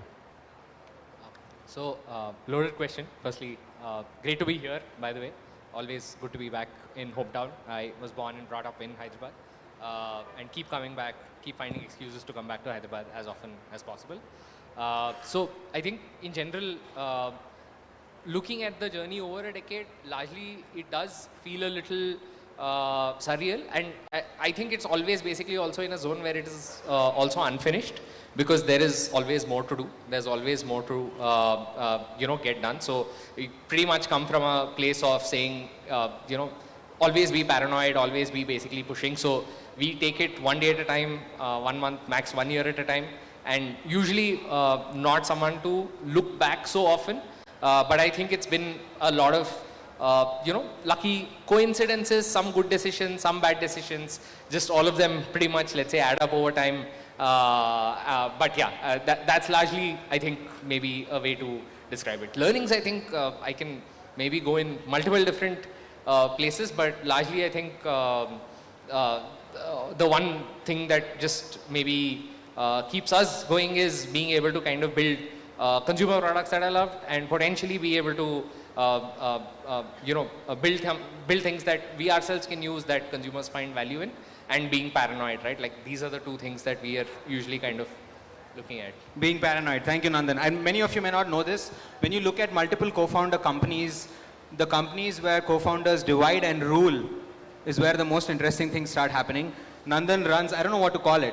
Nandan runs everything new at Swiggy. Yeah, new initiatives. Everything new at Swiggy, like a lab. They started, how many of you remember Swiggy Minis? It's good they don't remember it. It didn't do as well as they wanted it to. It's still somewhere there hidden on the app. But Instamart, which has now become synonymous with ordering groceries in 10 minutes, was also started in this lab, and it's become as large as you can see today. Quick commerce was invented there. So that's Nandan's role there. Thank you, Nandan. So you've seen all the big ups and downs. I'll just shift to Prab next. Prab, you were in a cushy consulting job, decided to quit it, then come to Hyderabad for many reasons which we don't have to get into today. But you chose to build a healthcare operations company, which is now phenomenally supercharged with technology and AI in this city. And I know you made a very consultant-like framework-based choice to do it with some heart in it. Tell us about that choice, and tell us, in your view, what should we do next as a city, as a community, to get to our path towards 3 trillion and 2047? I grew up in Chandigarh, Kavi, so I carried a chip on my shoulder that I am from a well-planned city, and I moved to Hyderabad in 2014, and I was just taken aback by how Hyderabad offered an amazing mix of quality of life, along with a lot of things that, a natural choice like a Delhi. Like being a Punjabi, a lot of people ask me if my head office is in Delhi, right? But the quality of life in 2014 in Hyderabad was amazing. So when I went out to do my MBA and then a job and decided to start up, I was very sure that I can't build out of Bombay, where I've lived in 10 years, because of the, I wanted a quality of life. But more importantly, when we actually looked at the industry that I am in, I run ambulances for a living. And what we needed is strong healthcare ecosystem. I believe Hyderabad, when it comes to hospitals, is the capital of healthcare. A lot of pharmaceutical companies are also here as well. But also what we forget is Hyderabad is the mapping capital of the world almost, right? When you speak to people in Apple and in Google, they run their mapping system here. So we realized that, hey, that's an advantage. We'll find a lot of talent that knows that side of the world. And also logistics. Hyderabad was easier to build, given that it doesn't have the constraints that Bombay has. To build an ambulance business is a hyper-local business, right? Bombay had unique constraints. Delhi was too large. Bangalore, the first question that everyone would have asked is, how would you manage the traffic? Hyderabad just was such an organic choice for us. And for me, who was looking to settle down, have my family grew up here, quality of life, clean air, fantastic infrastructure mattered. And then when I was looking at it from building a company standpoint, the residual, the ecosystem that we speak about was present here, but also it gave us proximity. I mean, come on, Hyderabad airport is 30 minutes away. I fly, we are in 40 cities, and all those 40 cities are accessible. There's not a single indirect flight that I have to take, a single connection I have to take to fly to all those cities. So I think Hyderabad has now, I recommend it to everyone who's looking to start up, barring maybe a few challenges like we speak of, how can we attract more investors to set up shop here? Glad to see a few people who are doing that. But otherwise, for me, if a young startup's looking to come in, Hyderabad's now such a fantastic ecosystem, and thanks a lot to you as well. Doing our jobs. You didn't queue up on 2047, I'll come back to that, but you did a fantastic job of segueing to Gaurav when you spoke about Delhi. You also spoke about flying in. You also spoke about, we need more investors. So Gaurav runs Aroa Ventures. We are doing introductions as part of this. We also had the opportunity to work together back at OYO. But more interestingly, both Gaurav and Pranay started co-working companies. Sometimes we don't understand how important co-working is. We always look at co-working as one of the things that we do for startups. The reason is important is because 15 years ago, if you wanted to start a company in India as a founder, you will not get a bride or a groom. That's secondary. But more importantly, if you wanted an office in India for 2 people, it was impossible to do that. You just can't get office for 2 people. So one of the first interventions, which is why T-Hub also started with that, was that you should allow 2 people to register a small company and get started. So, Pranay started 91 Springboard, which is the pioneering co-working company in India. And Gaurav started Innovate, which happened to be one of the most premium and did very well. But a question for you, Gaurav, is most of your life, everything has been in Delhi. You've been in NCR mostly. I know you spent some time in the US. The question is, I know that you recently came to Hyderabad. 100 people applied to pitch to your 400 crore fund. And then something very interesting happened. So tell us about that. Also tell us about regionally, for Telangana, which direction are we heading from a startup investor lens? And what is getting you very excited about it? Thank you for that. Am I audible? You're audible. Yeah. Keep it close. Sure. Thank you, Kavi. It's a pleasure actually to be here. As you rightfully pointed out, my introduction to Hyderabad is very new. The first time I ever landed in Hyderabad was 3 years ago. And that's where I got introduced to this whole idea of government funds of funds. Prior to that, I wasn't even aware that state governments or central government was investing in funds. So Hyderabad is very close to heart from that perspective. We have since then expanded the partnership at Aroa. A partner named Shekhar Puli, who joined the firm last year, is originally from Hyderabad, so that's another commitment from our end to the region. And coming back to what you mentioned about our experience here, 3 months ago is when I reached out to you saying that, hey, it would be interesting to do a demo day at T-Hub. Our focus is healthcare sustainability and deep tech. And surprisingly, within a span of, I think, 20 to 25 days, we received actually over 170 applications. And typically, all VCs or investment firms will go through a quick screening. We were able to short a little over 100 startups, out of which on demo day, startups were finalized for the one-on-one pitches. And from the 23, we were just fascinated to see the quality of the founders, the clarity with which the problem statements were defined, and the commitment to execute in a highly bootstrapped manner. A lot of people get caught up in this idea of raising funds and quickly raising funds and deploying. But that's one significant difference that I noticed, at least in the startups that we ended up finalizing. So out of the 8, I'm actually happy to actually share this here, is that as of last night, we've signed 3 term sheets with 8 of, and I think out of the 8, we may have at least 2 or 3 more that'll get finalized in the next week or 2. These are phenomenal numbers. So 8 out of 170. Yeah. So about a 4% term sheet offer rate, which is unheard of. Yeah, but again, I would like to emphasize the quality of the founding teams. So we had, even from an age distribution perspective, some firms, founders in their early 20s, but also experienced professionals who have had decades of experience in the US, have set up shop here in India, and in a very diligent way building these businesses out. So I'm certainly a huge fan. We are committed to the region, and I think the sectors that we're focused on will end up playing a significant role in the vision 2047. Fantastic. You also gave me a good segue into talking to Chiran and Ravi here. So that's right, that's very interesting. When I came in here too, I was surprised by the quality of founders. And I asked myself this question, which a lot of people ask now, which is saying, where are all these founders? We don't see them at all. And my answer is always, in Hyderabad, founders are busy putting their heads down and building, right? But sometimes they're on panels. They emerge to meet us on panels. So, I'll segue that to both Chiran and Ravi. Chiran, you were busy at ISRO. doing some very cool stuff which you should tell us about in 30 seconds. But you decided to quit all of that and come back to start a space debris removal company. And you chose not to do it in Bangalore. Again, this is not a race. But given the summit that we are at, we'd love to hear why you did that and moved back to Hyderabad to build a space debris removal company. Yeah, am I audible? Yeah. Yes, okay.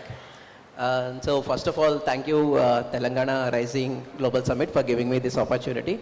And I'm privileged to sit with my seniors, may not be in age, but, but building the organization. So I'm privileged to sit with them. So every childhood story starts with once upon a time there used to be. And my story today also starts with once upon a time there used to be space in space. Now the space is not there. It's all cluttered with debris.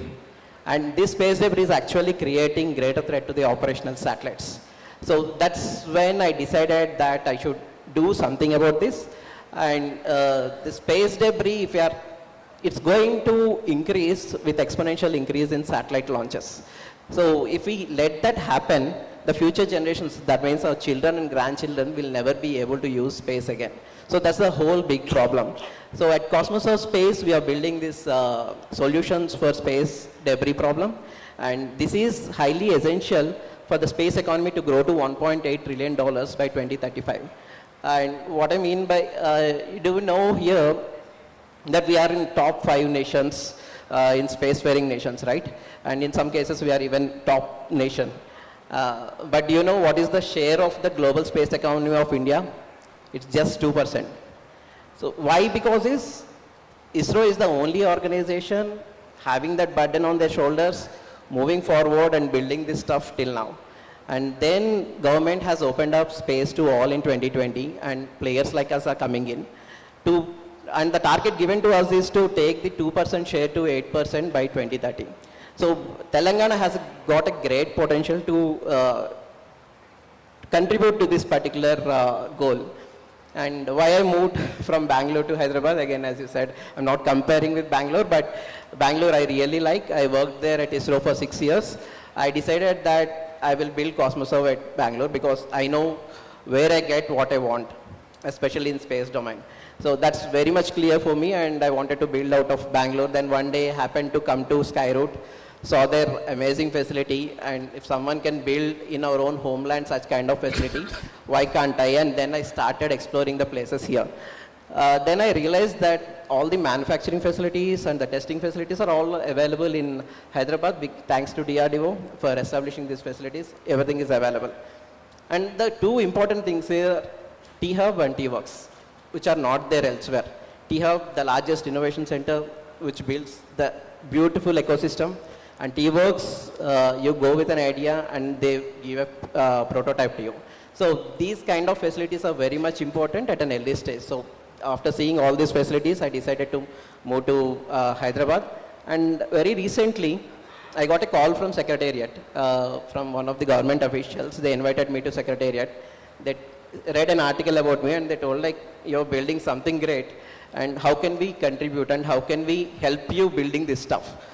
I think this kind of things, I don't know whether it will happen elsewhere or not, but it is happening in Hyderabad, and very happy that I took the step of moving to Hyderabad. Thank you. Amazing. Tell us in 10 seconds what you did at ISRO, because it's so cool. What you did at ISRO. Just tell us what you were doing before you. So I was a deputy project director for the Gaganyaan program, which is set to send humans to space in our own rocket and bring them back safely. I represented India on a global platform for space debris mitigation, understood how big is the problem, what are the technologies available, and where are the gaps. That's when I started building Cosmos of Space. 30 seconds over. Amazing. Truly rocket science. Over to Ravi, and then I'll come to the rest right after. Ravi, if you guys haven't taken a walk around the stalls area, please go back after this and do it. There's a lot of cool stuff going on. There are these robots walking all around, as you may have noticed. But I want you to go to the Perceptine stall in the IT department area. There are there's a robotic arm and there's a semi-humanoid robot that you should check out. Today, these robots can assemble, like humans, things on the assembly line. He will tell us about it. But in addition to that, Ravi, my question for you is, and let's talk about the future a little bit. you guys are building world-class robots out of Hyderabad, out of Telangana, and building it for the world. What do you don't have? What more do we need to do together as an ecosystem? And tell us about Perceptine.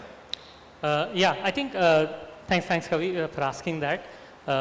And yeah, we are building global cutting edge technology, AI powered robots from Hyderabad, from Telangana. The biggest, we need three things, you know, in my opinion, to build deep tech, like cutting edge tech, right? A, we need capital. We need capital that can help you focus, basically, can actually help you innovate, right? So most capital that's available in India, that's, you know, mostly for businesses that where the models and the technology has been proven. But what we need is risk capital, especially for deep tech, right? And that's something that's really, you know, falling in place with the, you know, government's RDI initiative and a lot of, you know, initiatives here in Telangana. But I think that's a very, very good thing that's falling now in place. The fact that we are all talking about deep tech now, you know, and it wasn't the case even 3 years ago, I think that's a very good change to begin with. So I think capital is the most important thing, and that's really falling in place. Two, we need talent, right? We need good people who have been experts in their field for 10, 15, 20 years, right? And not just fresh college grads. Like fresh college grads are good, but their aptitude and their energy is different. But an experienced person who has 15, 20 years of dedicated experience in a field, those are the kind of people whom we need. And so there are two things at work. One, of course, Trump's, you know, work in the US, but there is a lot of attraction here, you know, especially for Hyderabad, and where in our organization we've had at least 4 people, you know, who actually returned from the US and wanted to build something, and then they saw us and they wanted to join like a cutting edge technology that we are building. So I think talent, both of these are working really well, especially in Telangana. I share a very similar story like Chiran, right? I mean, wanted to move back to Hyderabad and made a very conscious decision. Looking at the infrastructure here, looking at, you know, the fact that governments here recognize startups, right? And that's something, you know, very, you know, like what happens in other tier 1 cities in our country. Like government here have something called T-Hub, have something called T-Works, and they actively recognize and encourage startups, something that's absolutely important, right? And 3, of course, is the infrastructure and you know, the kind of institutions which I've already touched upon. I think all of these 3, some of them are just macro trends and they're really falling in place. And the third one, I think the Telangana government here is doing a very good job in terms of the T-Hub and T-Works and all the other infrastructure and institutions. Fantastic. Yeah. Thank you, Ravi. We'll now take a step back, talk about community ecosystem. We have Gautam here from AWS, who's basically figuring out how can the AWS platform and its architecture actually help startups build what they do. Gautam, and you know, I'll give you guys a fun fact. It is not easy to raise funding. As T-Hub also for us, and as, you know, a representation of what the government is doing, it is very hard to do that. But I'll tell you a fun fact that we were just reviewing. In the last 2 years, while we've dispensed about $1 million, 8.5 crores or so in funding via the separate funds that we manage, but we dispensed 36 crores in credits from AWS, from Google, from Microsoft. We are the largest incubator distributing credits, you know, in the country. So, and that's only possible because corporates like yourself, companies, large companies like yourself, care for startups. Tell us why do you care, and tell us what is your plan to 2047 so that we can keep relying on you guys to get to our march to that. So, a couple of things, right? I think AWS and Amazon has presence in the state in Hyderabad for a very long period of time. But most of the developers in the room or the startup founders, you know, you can actually remember the one thing that connects, if you go to the AWS console, is something called as AP South 2, which is nothing but actually the infrastructure that we have in Hyderabad, right? So Hydrogen came up in year 2022.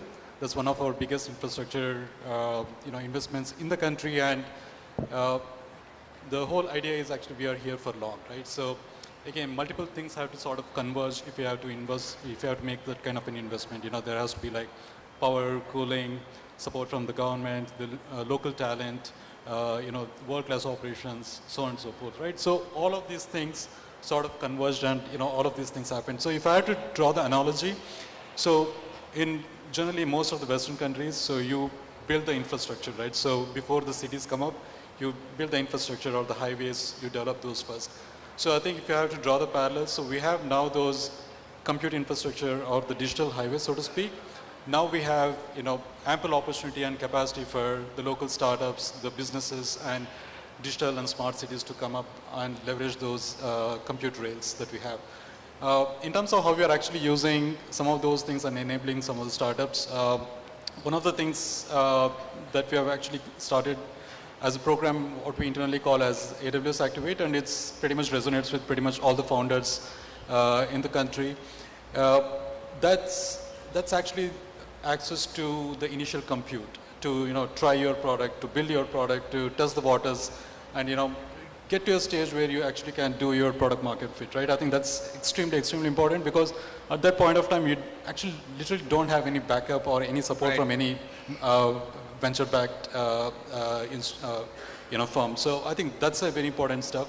The second thing is, from a journey standpoint, there are 3 phases to that, right? So one is the development phase, what we call as co-build, where experts from AWS also get involved in terms of giving them the right, I would say, guidance in development.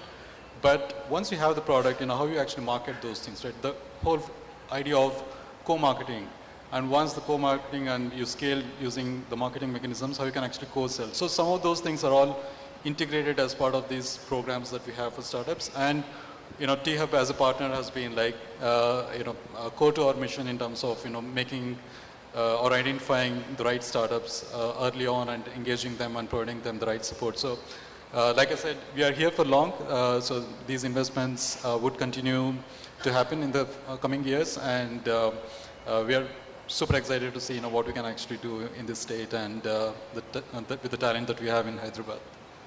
Thank you, Gautam. I'll come to Pranay and then Aditya. Sorry, saving the best for the last.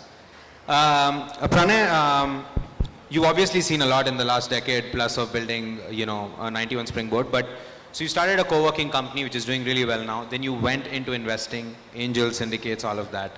All of that is a phenomenal story. I want to hear where that's going for you in the future. What do you think are the areas, because when you do small checks, right, you see that better than what VCs in some ways do. What are the bright spots that you see where there's a lot of opportunity, like a request for startups that Y Combinator does? You're sitting here. What are the 4 or 5 areas where you would love to see early stage founders build?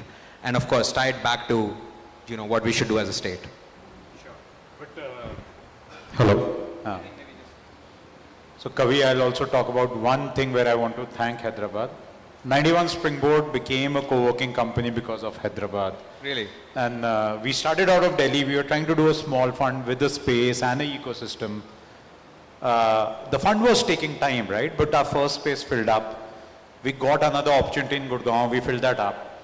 But when Hyderabad, we got an opportunity, right? There was, so Penar Industries, they had some floors empty and they said, why don't you run it here? We said, let's try to run one remotely, and if we can do one remotely, we can do 100 remote. And once that became successful is when we said we are in the co-working business. We'll keep the fund part a bit aside and we'll focus on co-working. So Hyderabad ecosystem has always had a very important role in the journey I've played. Coming back to investments, I'm running a syndicate fund investing about 50 crore to 1.5 crore, advising another VC fund. And the kind of startups we are seeing here, especially focused on deep tech, AI as a space, medtech, biotech space, I think that's amazing. The one other space which is still a bit under the VC radar, which I'm loving, and I think that's where founders can focus a lot more on, is the advanced engineering and manufacturing space. So there's a portfolio company of ours called Thermoflight. They started with creating what's called refractory materials, which is used in steel factories. The founders are students who started out of IT Hyderabad. And now they're creating advanced materials company as a subsidiary in tie-up with, so like when I say in tie-up, I mean customers like Midhanis, etc. And the moment I'm saying that name, you recognize that that's like the ecosystem of Hyderabad playing. So this advanced engineering and manufacturing, I think, is still under the radar space. And as Hyderabad, as entrepreneurs, as investors, we can build really good startups there. Very interesting. Engineering and manufacturing. We actually have 4 startups we'll introduce to you tomorrow. But excited, that's amazing. I'll come to Aditya. Aditya, wrap this up for us. You've been building what, companies out of Telangana for the last 20 years? Yeah, 15 years. We'll round it up to 20. Many of your, I know some of your companies didn't do well. I know one did really well. And I know that now you're all about figuring out how we can give back, pay forward. How can we unlock the value of this ecosystem, both as an investor, as a founder? I want to hear a little bit about that. I want you to focus on the future. You have 22 years ahead after 15, rounded up to 20 years of building. What do you want to do as someone here who cares? And what would you like the state, other founders, incubators, everyone on this stage to do to contribute a massive number to 3 trillion? So for me, I'm from Hyderabad, been here all my life, apart from a few years outside. So for me, when I was building out of Hyderabad, it felt so natural. Not that just because I'm from here, but just that the talent availability was there. And this I'm talking 2009, 2010. And that could not be more truer in 2025. Now, when I run an early stage fund now. We've done about 42 investments over the last year and a half, and 11 of them are from Hyderabad.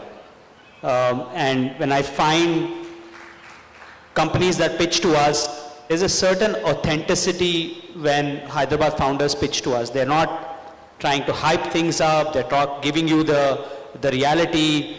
The amount that they're raising is what they need. The valuations are not in space, pun intended. They're still grounded in reality. So I see all of these things, this authenticity that we see out of Hyderabad. So my biggest question was then, we seem to have all of the ingredients. What is the missing recipe?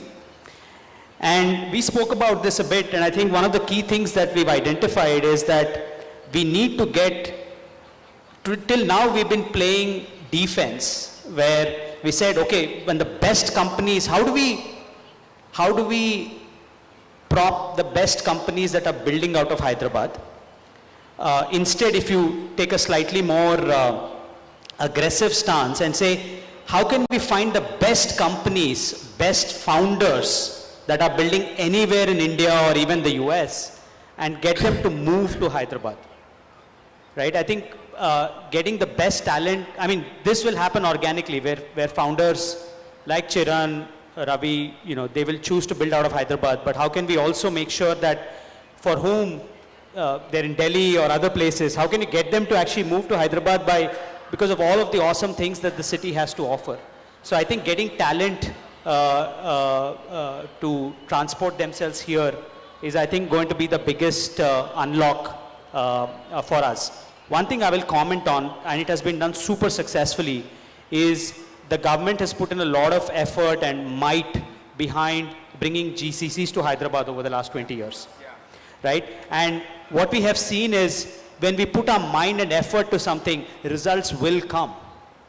And if we need the best innovation to happen out of Hyderabad, we cannot look for companies that have already scaled and say, hey, why don't you, uproot yourself from a Bangalore or a Chennai or a Mumbai and come here. No, you have to find the company, the founders that are sub 10 employees and tell them about all the awesome things that Hyderabad has to offer and say, hey, why don't you decide to build out of Hyderabad? And folks like what you guys are doing, where you are actually giving them a lot of visibility into what is possible in Hyderabad, is going to go a long way. So I think for me, the one big thing is get the top talent to make Hyderabad their home, which means everybody in this room, if you see somebody that's not from Hyderabad, please make them feel welcome.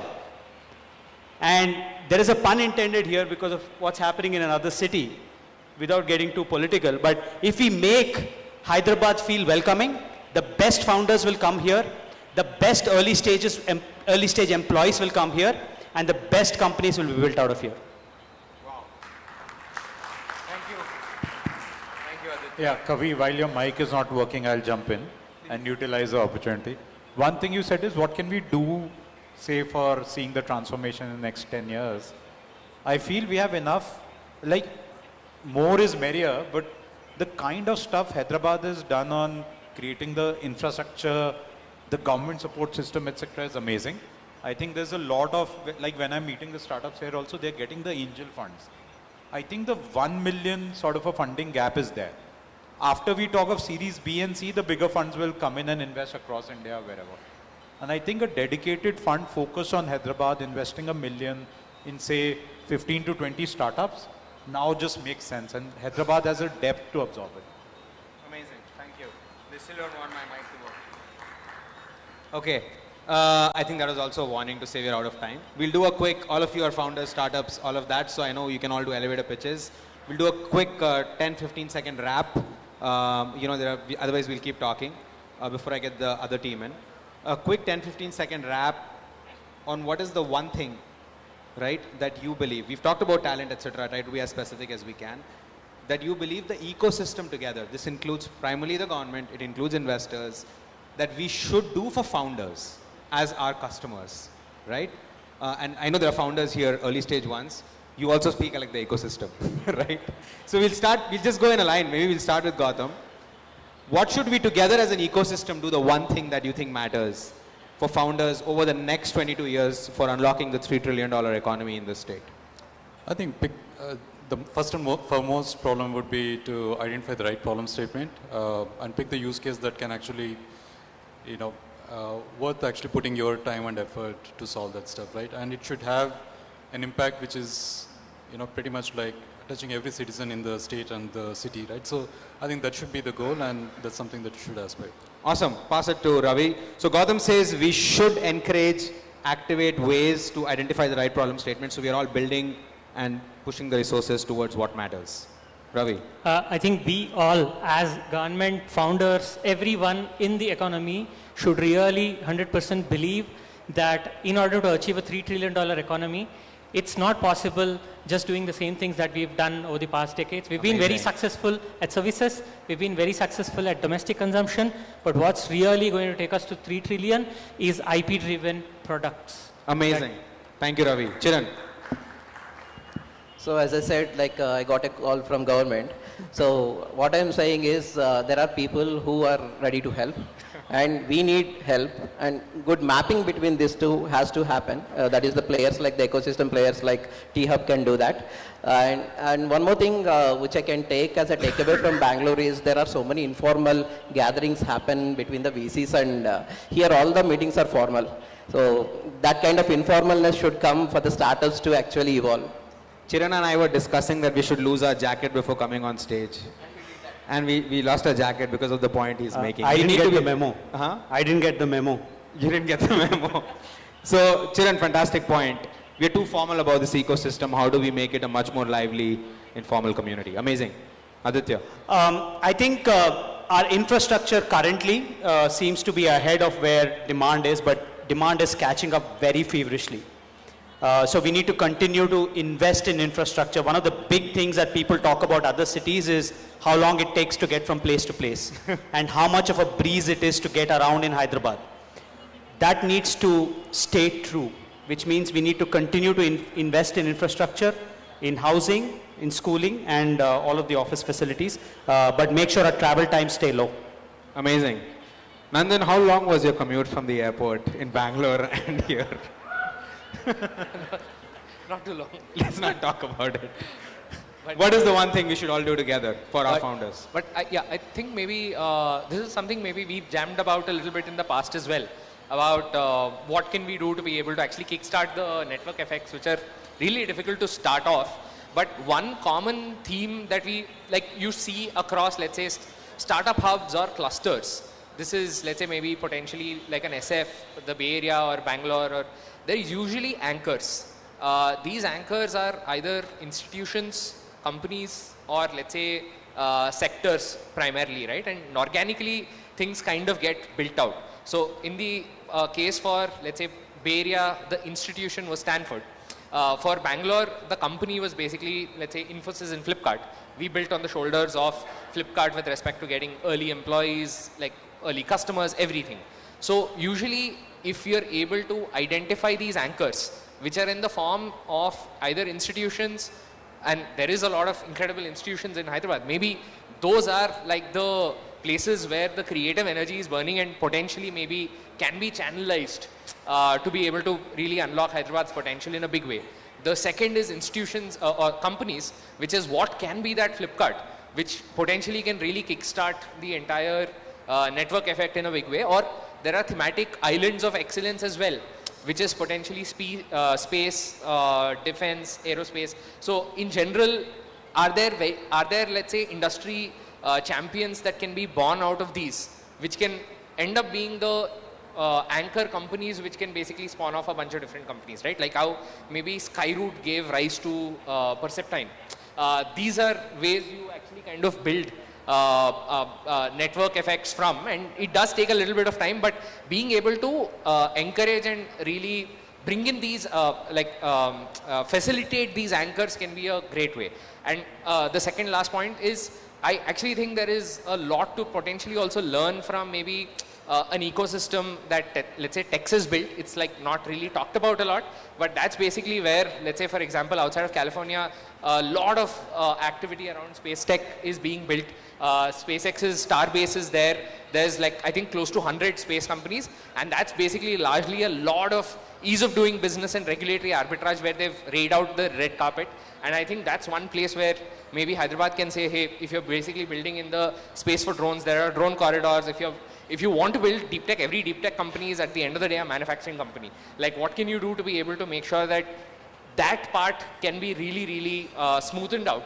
I think that can lead to a place where you build a very different fabric of like a massive startup cluster, but not similar to what you see around, but in a very different direction. Love it. Basically, we identify and build more startup heroes. Your ending pitch took longer than it takes to deliver your groceries. Over to Prabh. Stretching the same point, so if you extend backwards, why is pharma, healthcare, or space tech, right? You will have names like I&PR, DRDL, BHEL come up. These are institutions that spawned a lot of institutions in return, right? So I think that the government of Telangana is going to be a large buyer, is continuing to be a large buyer, and will be a large buyer, and government anywhere. Like, for example, for space in the US, the government is the largest buyer, right? It's NASA that contracts in the end. At least for the business that I am in, I believe the government of Telangana can make it really simple for us to sell to them. I'm not just saying pitch. Pitching is super easy, right? We can get access. But what happens from pitching to contracting to deploying and to getting paid is a lot of things go wrong. And for a startup, it often leads to essentially deploying a lot of funds and getting a lot of hope. You give me a no, that's fantastic. But if you stretch me a year and then give me a no, it's really bad for me, right? So at least in healthcare, so for example, I have an idea of telling the government of Hyderabad that you should not have, government of Telangana, that nowhere in the world does any metropolis, you talk of New York, London, Paris, run its emergency services and contracts it at a state level. The requirement of a village that's operated through a PHC level healthcare is very different from a metropolis, right? You need an integrated fire. If there's a fire, you can't just send only fire engines. You have to send an ambulance alongside. You have to send police. You have to send a lot of services alongside. Right. So it's multi-agency integrated response. While it is very different, a police can do all of that in a village, or one fire brigade can. But in a city, when you have a multi-agency integrated setup, that's what we are good at. But there is no red carpet. I'm not even expecting a red carpet. I'm saying make it a bed of thorns, but give me the way and tell me this is how you contract, and then don't ask me to be an L1, because that's not what SpaceX is to NASA. It's not L1 contractor. It is T1, and it is subsidized on top, right?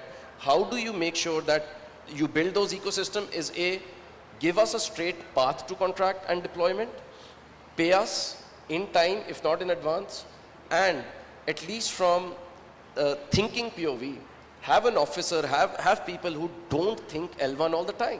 Yeah. No, this is great. You also take longer than your ambulances to arrive, but I think it's important to call this out. There's a fun story on the ambulance I'll tell you after this. But we have our Deputy Secretary Bhavesh Mishra sir here, who's always hiding in the background. But he did something very interesting. He also looks after TGMDC, which is the Mineral Deposits Corporation for the state. I got it wrong. He's laughing at me. But they recently floated a tender for drone companies to identify volume using volumetric computational vision, to identify volume of available, minerals or stock at yards. This is unseen before. We don't have governments floating tenders for asking drone companies to do this, right? So there is a very good example of that. The fun story I was going to say, and you guys should try this, is when Prabha and I met the first time, he challenged me to see whether an Uber or an ambulance will arrive before. We opened both apps side by side, Uber and Red Health. If you didn't know this, Red Health is also India's Uber ambulance app. And the ambulance came before the Uber, and we cancelled both without doing anything, obviously. Pranay, over to you. What more should we do? You already took a little bit of that, but tell us more, and then we'll end with Gaurav. Yeah, so $30 to $50 million fund by Telangana for Telangana. That's one. The second is, so at least for me, I believe there's already a lot of awesome happening. We should just be even more into storytelling. And not just in India, but globally. Like Silicon Valley VC fund should think Hyderabad first, even before they think India. Those are two things. Simple. Amazing, thank you. Gaurav, parting words. So, see, 2047 vision is a nationwide vision. Every state has to contribute. I think Telangana, seeing everything that has happened in the past 2 days, it's extremely promising. But just a few seconds and few thoughts that I would like to leave everyone with is that we really need to focus on what it takes to commercialize innovation. We need to ensure that there is patient capital available to nurture these businesses, and anything that the state level governments can do to support that would be encouraged. Yeah, that's amazing. And from a Aurora Venture Partners standpoint, what I can say is that you're talking about a $30–50 million fund. We do plan on, it's already in the works, to dedicate at least 100 to 200 crores specifically towards startups that are being incubated in this region. 200 crores for Telangana. 100. Amazing. 100 to we'll get to the final number, but I always round up numbers, yes. Gaurav, as you observe. I want to add that the state yesterday announced a 1,000 crore fund of funds, one of the largest in the country, which will then spawn into what all other investors are doing. So I guess we're on the path of what we want to do. I will add one last bit on the question I asked myself. I think startups have become synonymous with internet technology, but more importantly, startups have become synonymous with urban, both problems and founders, and it has become synonymous with mostly middle-aged male founders. I think those are two unlocks that we haven't done a good job of, both going into, the theme of the summit, going beyond the urban areas into peri-urban and the rural agri sort of regional economies. I think as founders, as startup ecosystem, we are not doing that enough, and bringing in that diversity, thinking all the way through grassroots with a diversity, set of founders, I think is a big unlock that's waiting to happen. Thank you so much to all the panelists and to everyone. We have a short, conversation here. I want to call upon Philip and Clemens. You guys should stay. And then if time allows and we don't get called for the final session, the reveal of the 2047 Telangana vision, then we will also do questions. Please join me in welcoming Philip and Clemens. I'll give a quick intro and then it's over to you guys. Okay. Philip and Clemens run a company called First Gen, spelt very differently because that's what startups do. Philip is the CEO and co-founder, and Clemens is the Chief Impact Officer and also looks after government relationships. They have done a very interesting job of creating a startup that will commercialize non-commercial innovations. I will hand it over to them to show us what they do. And you also have a demo for us up on the screen. Over to you guys. Do you want another microphone? Okay, sure. Yeah, thank you so much. Thank you so much for giving us like a few minutes here to introduce ourselves and hopefully give like a little perspective, different perspective on the startup ecosystem. What we heard here is exactly what drove me to invent hopefully something new which can add value to Telangana, to Hyderabad, but also India, but also other parts of the globe, because you mentioned all the problems we basically have in the startup ecosystem. You need most like perfect founders, how to find them, no matter what program came up, even Y Combinator, whatever, the probabilities of success didn't rise. Billions of people are excluded globally from the innovation ecosystem. You have a lack of funds, it takes too long, the investment probability, like investment quota, 3, 4, 5% is way too low. It's always like hunting for the next unicorn. And if you add like some additional information, like 3% on average, more or less, of all innovation gets funding. From these 3%, 90, depending on the statistic, to 99% fail. It takes forever to deploy it. And whenever you start a company, I'm a serial entrepreneur as well. I was twice a billionaire, twice nothing to eat. I had it all, internal murder, all this stuff when money steps in. And I was like, we have to do something new. Because the backbone of every society, in my opinion, is like when startups are successful, they become SMEs, right? Small and medium-sized enterprises, sometimes here an M is in front of it. So how to increase probabilities, give everybody a chance, speed up the innovation, and make sure you can deploy way more purposeful innovation, not just the moonshot programs globally. And this basically what we're executing on. Clemence will just like in a few seconds demonstrate down, she has to stand down there. Just something of a live system where we basically do everything different. In our system, the innovator does not become the entrepreneur. So it's a system where if you don't want to become an entrepreneur, you don't have to do it anymore. You don't have to take the hassle or the shelved IP. We had that. We need more intellectual property-driven companies. So basically, what we do, we centralize entrepreneurship. Everybody globally can apply. We partnered with 200 universities, starting here in Telangana 1.5 years ago. We have an office in Tiab, Delhi, and we're expanding our way here in the Indian market because I really love the attitude here. Let's do it. So the goal is to, if you automate company building until Series A level, until the end of Valley of Death, always the same reasons why companies fail. Mostly it's founders driven, or like we call it negative value destructive human behavior, ego, greed, no self-reflection. Then it takes forever to receive funds, right? And you can't pay your team, you lose reputation, and all this hassle begins. We basically bridge the valley of death, and then we hand these, we add market demand, real orders, and then we hand them over to the industry for production. So we're expecting to be able, with that new system, with full automation, we expect to create up to 100,000 companies per year. Sounds crazy if you compare it with the manual approach, but we're going to score 500,000 to 1 million patents and later stage ideas. Doesn't have to be patented. We have a way higher contractual rate. Why? Because we don't have to judge teams. We are the team centrally. So we can also focus on just purposeful innovation. We can give tons of people more chances. We have a fair payout system, no round financing anymore. Everybody has a fair cut, also the academic side, which is completely underplayed all the time. And founders end up, after all the hassle, if they make it, with 1 to 10%. You can look it up, these statistics. So we are dedicated also to Hyderabad and also Telangana. Today we just decided to do way more here, thanks to my partner here, Raj Rangapandu. And we're going to deploy and we're going to build up to 1,000 companies just for Telangana alone. Sounds crazy, but this should result in up to 250,000 new jobs, 250,000 families having new income, whatever, or additional income within the next 24 months, starting in Q1 in 2026. So it's not just theory, it's actually almost live. We put in there 5 years, almost died ourselves 3 times. We're now really well back. We have all resources. We're really happy to do so, but it's really blood, sweat, and tears. But imagine you're an innovator, you can outsource these blood, sweat, and tears and sleepless nights, right? And this is what we do. And so, Clemence, if you go to the laptop and just like 2-3 minutes, 1-2 minutes, show a little bit from our ecosystem.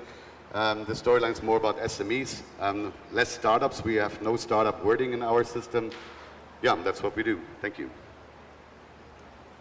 Hi, everyone. So I will just, for practicality reasons, be standing over here while I demystify how is it possible that we're able to create so many companies in parallel. when you remove founder dependency and you replace it with a tech AI-driven platform, and you introduce standardization and automation to company building, you can not only reduce dramatically the risk of failure, but also dramatically reduce the cost of company building. So here on this is our main website, and you can learn more about us as firstgen.com. Where we go over our vision to be the biggest machine for creating small and medium enterprises and contribute to global GDP through mass commercialization of IP. And you can actually check out some of our companies that we've already incorporated and created. Many of these actually come from India. So we are a global platform. But we've already created 134 companies. Some of them are even from Telangana. All of them have to align with at least one UN SDG. So all of the innovations that we select and very quickly also, we work with different target groups, right? So we work with innovators, with universities, investors, governments. We have specific web pages because we have different target groups. So this website is specifically for academic partners and innovators. And I'd like to come over to our platform where we have it's a center of all engagement. So this is where anyone can sign up and basically take part. So this is where innovators can apply. We can actually filter through up to 500,000 patent applications a year. So obviously this is not done manually. We actually wanted to give you a quick insight as to what the back end of our platform looks like. These are some of the innovation submissions that we've received. So for example, here we can click and see what was the scoring done. So again, this scoring was done automatically through AI. We can actually go through the portfolio side as if we were an investor who wanted to acquire or buy some of the shares. And to give you a concrete example of one of the companies from here, from Telangana itself, it's an innovation that helps visually impaired people see better. So, for instance, has its own website. So this is just to make tangible what we do, but connecting it to the 47 agenda and to the trillions of dollars of untapped potential that we have in IP. This is how we're contributing to how SMEs are created and scaled in a new way. Thank you very much. Thank you. One few last words. So how we place it is not a competition to venture capital. So even Morgan Stanley, whatever large investment bank says, the venture capital was invented in 1946, right? And they say it's the first alternative to really create companies. But imagine if you're a VC, you have a portfolio, you have 9 out of 10 failures. If you're better, I think you're better. That was awesome. If you're, let's say, you can give your failed innovation a second chance to basically decrease your write-offs, right? To increase your IRR in the portfolio, then you can also reinvest more, right? It compounds over time. 2 or 3 facts and figures. We created a 3-digit number within 2 weeks, like as a test run. We are entering like 4 digits per month as we actively create. 5 digits as goal mid next year. We cut the cost compared to manual company building by up to 99.6%. So when before you have to invest 1 million, right?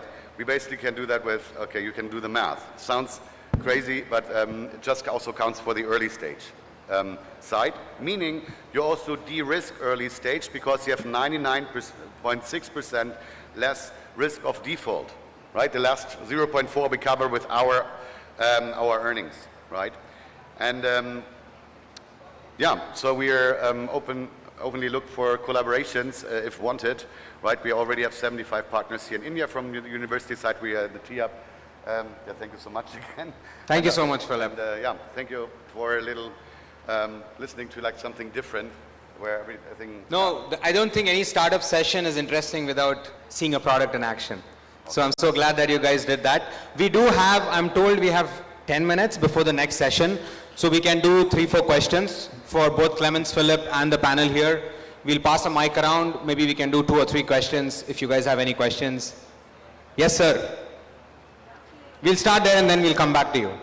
Can you guys pass the mic? You can take this room. Stay back, Philip. Clemens, why don't you join us? Once again, you want a mic for the audience, right? One mic for the audience, please. Thank you. You please tell us also who the question is for. The mic's not working. It's intentional. I don't know why they're doing this. Guys, can we get the microphone on there? Can you pass the other one? Are you on? No.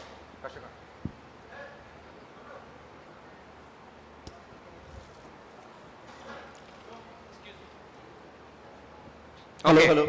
Yeah. So, hi, this is for all, in fact. I'll pick one. Yeah, you can pick one.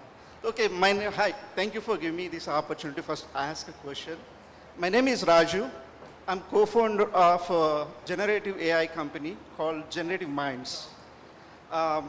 We are building a massive project for Indian Navy. It's a no internet based, and we are doing almost like for them 140,000 employees data and 250 ships and 200,000 hospitals data. We're automating it. Millions of documents, we are automating it using like in-house built open source architecture. Couple of investors saw our progress, and one of the UK investors showed very much interest. They sent the LOI also, saying like they want to invest, but they want a partner in India so that they can actually match the funding. Got it. The issue is here, I mean, I don't know, people when I talk to like in Gujarat or like, in Gurgaon, they're saying getting funding is easy when I'm in like, Gujarat or like in Gurgaon. I'm not sure, I'm in Hyderabad. I think I'm seeking help from you guys.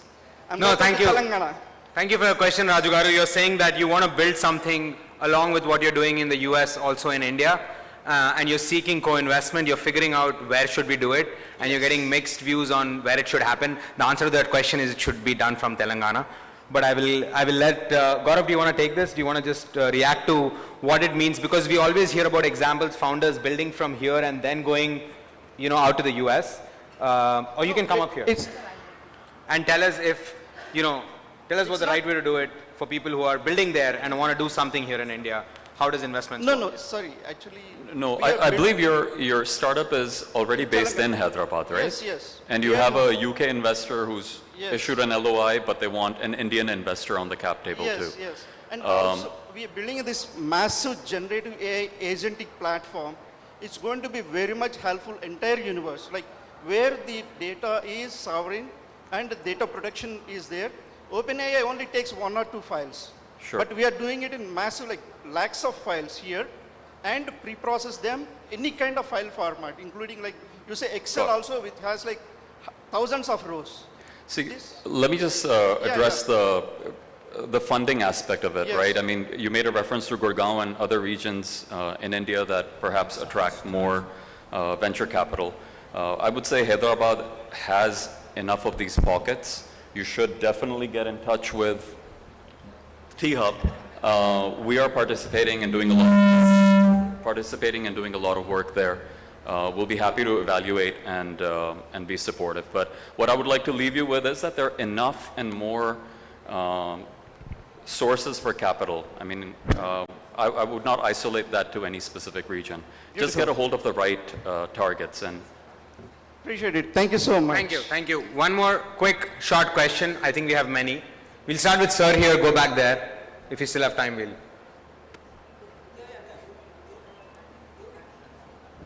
Sir, please keep it short. Food is also taking time, so are ambulances, so we don't have too much time today. Just So keep it really short. Thank you. My name is V.N. Vishnu. So I retired as Principal Secretary, Government of Telangana, General Administration Department. So I worked for 36 years, and by God's grace, 30 years was in the districts. Even the cadre of the senior secretary level, I was a district magistrate of Guntur district.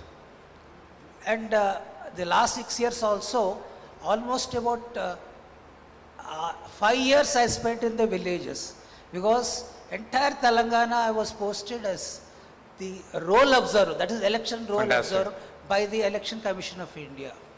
And I've seen the tribal areas, the rural areas, the urban areas, and now actually I should reveal the actual story here.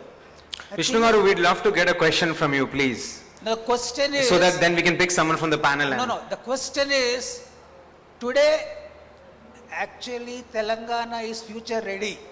Yes, sir. The very reason is, every village is connected by fiber optic cable. Right, every sir. village. And then every village is connected, every household with a piped drinking water. So with that actually, your actually pure and rare, it can easily integrate into this startup ecosystem in the state. It can really... I think both smartphone availability, many people don't know this, but usage of 5G, average per user is 22 GB. And so I think, how do we unlock what we have learned in urban India with startups? How do we take that to rural and agri areas and use what's available today through smartphones and 5G? I think beyond market expansion, that's something we have to do together as an ecosystem. Yeah. We are super tight on time. Last question. Sir, last question for you. Yeah.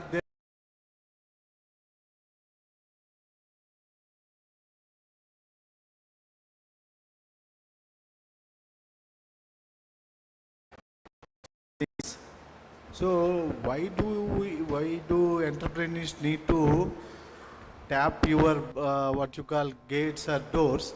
Rather, if there is a democratic platform where entrepreneurs only put his profile at one place and let the venture capitalist or debt funds or sovereign, whatever financial platforms or products, let them change the entrepreneurs. Instead of entrepreneurs going and tapping all the venture capitalists, let them have a democratic interface where both should be given equal, what you call, level playing field and respect. No, agreed, sir. I think it's a very good idea. How do we build a platform for what's working so that more entrepreneurs across grassroots, rural, beyond urban can have access to it? And we flip the method and say, how do VCs, actually that's what, by the way, today also happens. How do investors go beyond founders instead of the opposite happening using a platform? We saw a similar platform in action today. Thank you so much for your thoughts. We are out of time. I'll hand it back to the MC to wrap up this session, and then we can all head to Hall 1. I think because the session has been so productive, let's give a big round of applause. Yes, why not? The session has been such a productive and engaging session, and such an important role in the future of Telangana or any place to grow. We are sure to have so many things running up in our mind. We can always discuss over a coffee. Ladies and gentlemen, with that, we end our day 2 final session of the Telangana Rising Utsav. Give a big round of applause for the Vision 2047. I cordially thank all our speakers, esteemed speakers, for sharing all the amazing initiatives, energizing all the thoughtful perspectives. The session reinforced the innovation that is not at the moment. It's a movement, and Telangana is amazingly proud of it. Ladies and gentlemen, thank you so much for being such a wonderful audience. My absolute pleasure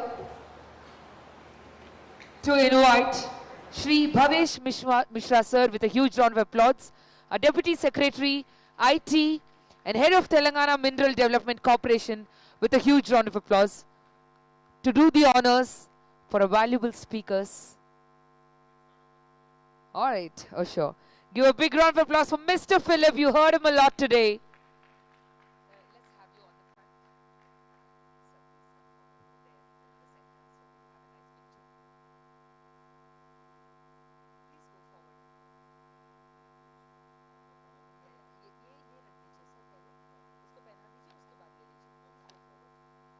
Let us have you a little center of the stage for the photographers to take nice pictures and have great memories. Ladies and gentlemen, give a big round of applause, Mr. Philip, founder and CEO, First Gen.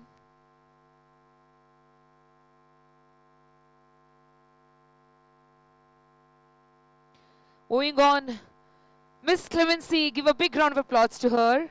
Let's welcome her, the Chief Impact Officer of First Gen.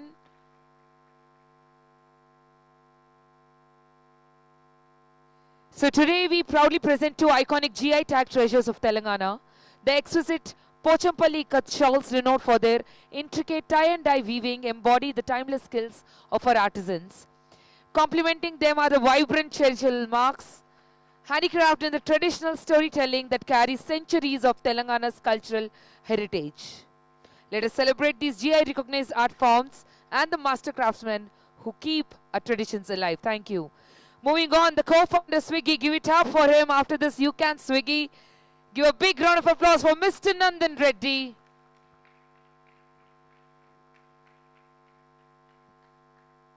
Please don't forget to feed us before you leave.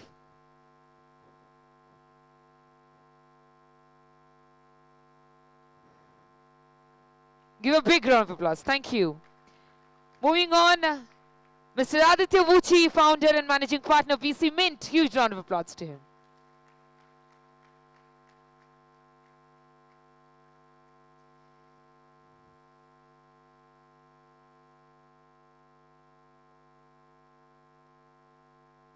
Mr. Gaurav Gulati, huge round of applause as we welcome him, the founder and managing partner, Aroa Venture Partners.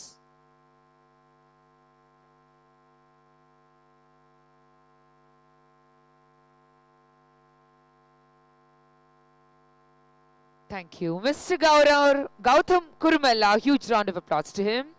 The Startup Solutions Architect Leader, Amazon Web Series.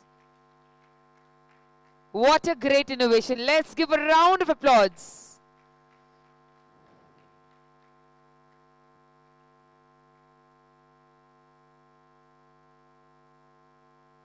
Mr. Pranay Gupta, the co-founder, 91 Springboard, on board. Give a big round of applause to him.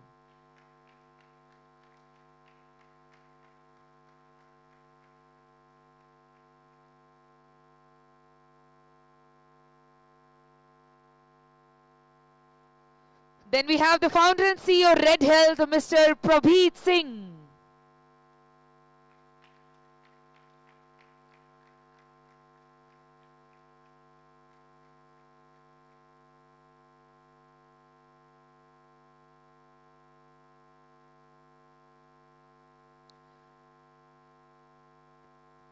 Thank you so much, sir.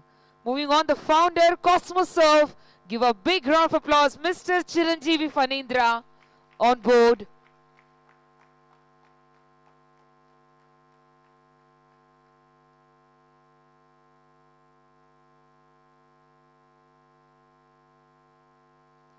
Heartiest congratulations, sir. Moving on, the co-founder, Perceptine, Mr. Ravi Teja Chivkula, with a huge round of applause.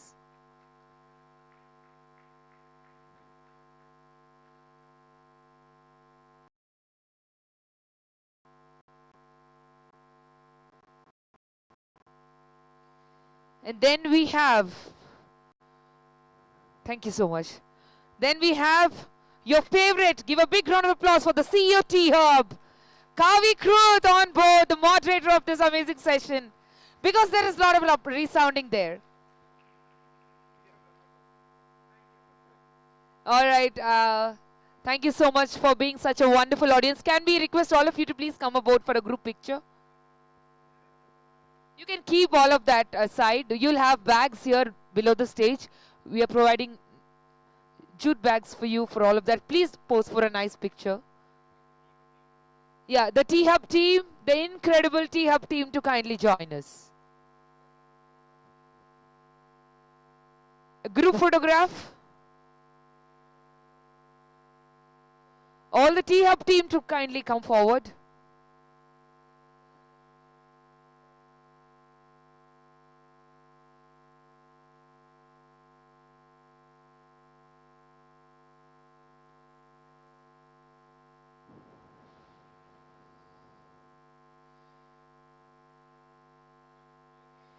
So, all the T-Hub team, please, quickly. Ladies and gentlemen, we have just few minutes left for the unveiling of the Telangana 2047 vision document by our Honorable CM, the Chief Minister, Enumala Revanth Reddy Garu, at 6 p.m. in the outdoor lawns, followed by the drone show. We are set, all set, to witness the amazing drone show in the lawns, which is followed after the unveiling of the Honorable CM, unveiling the document at 6 p.m. in the lawns. We are all set for the world record, ladies and gentlemen. Request all of you to kindly be available. Thank you. Thank you so much, each and everyone, all the dignitaries and honorable panelists. Thank you so much, each and everyone. This is MC Anusha signing off for the day. Thank you so much.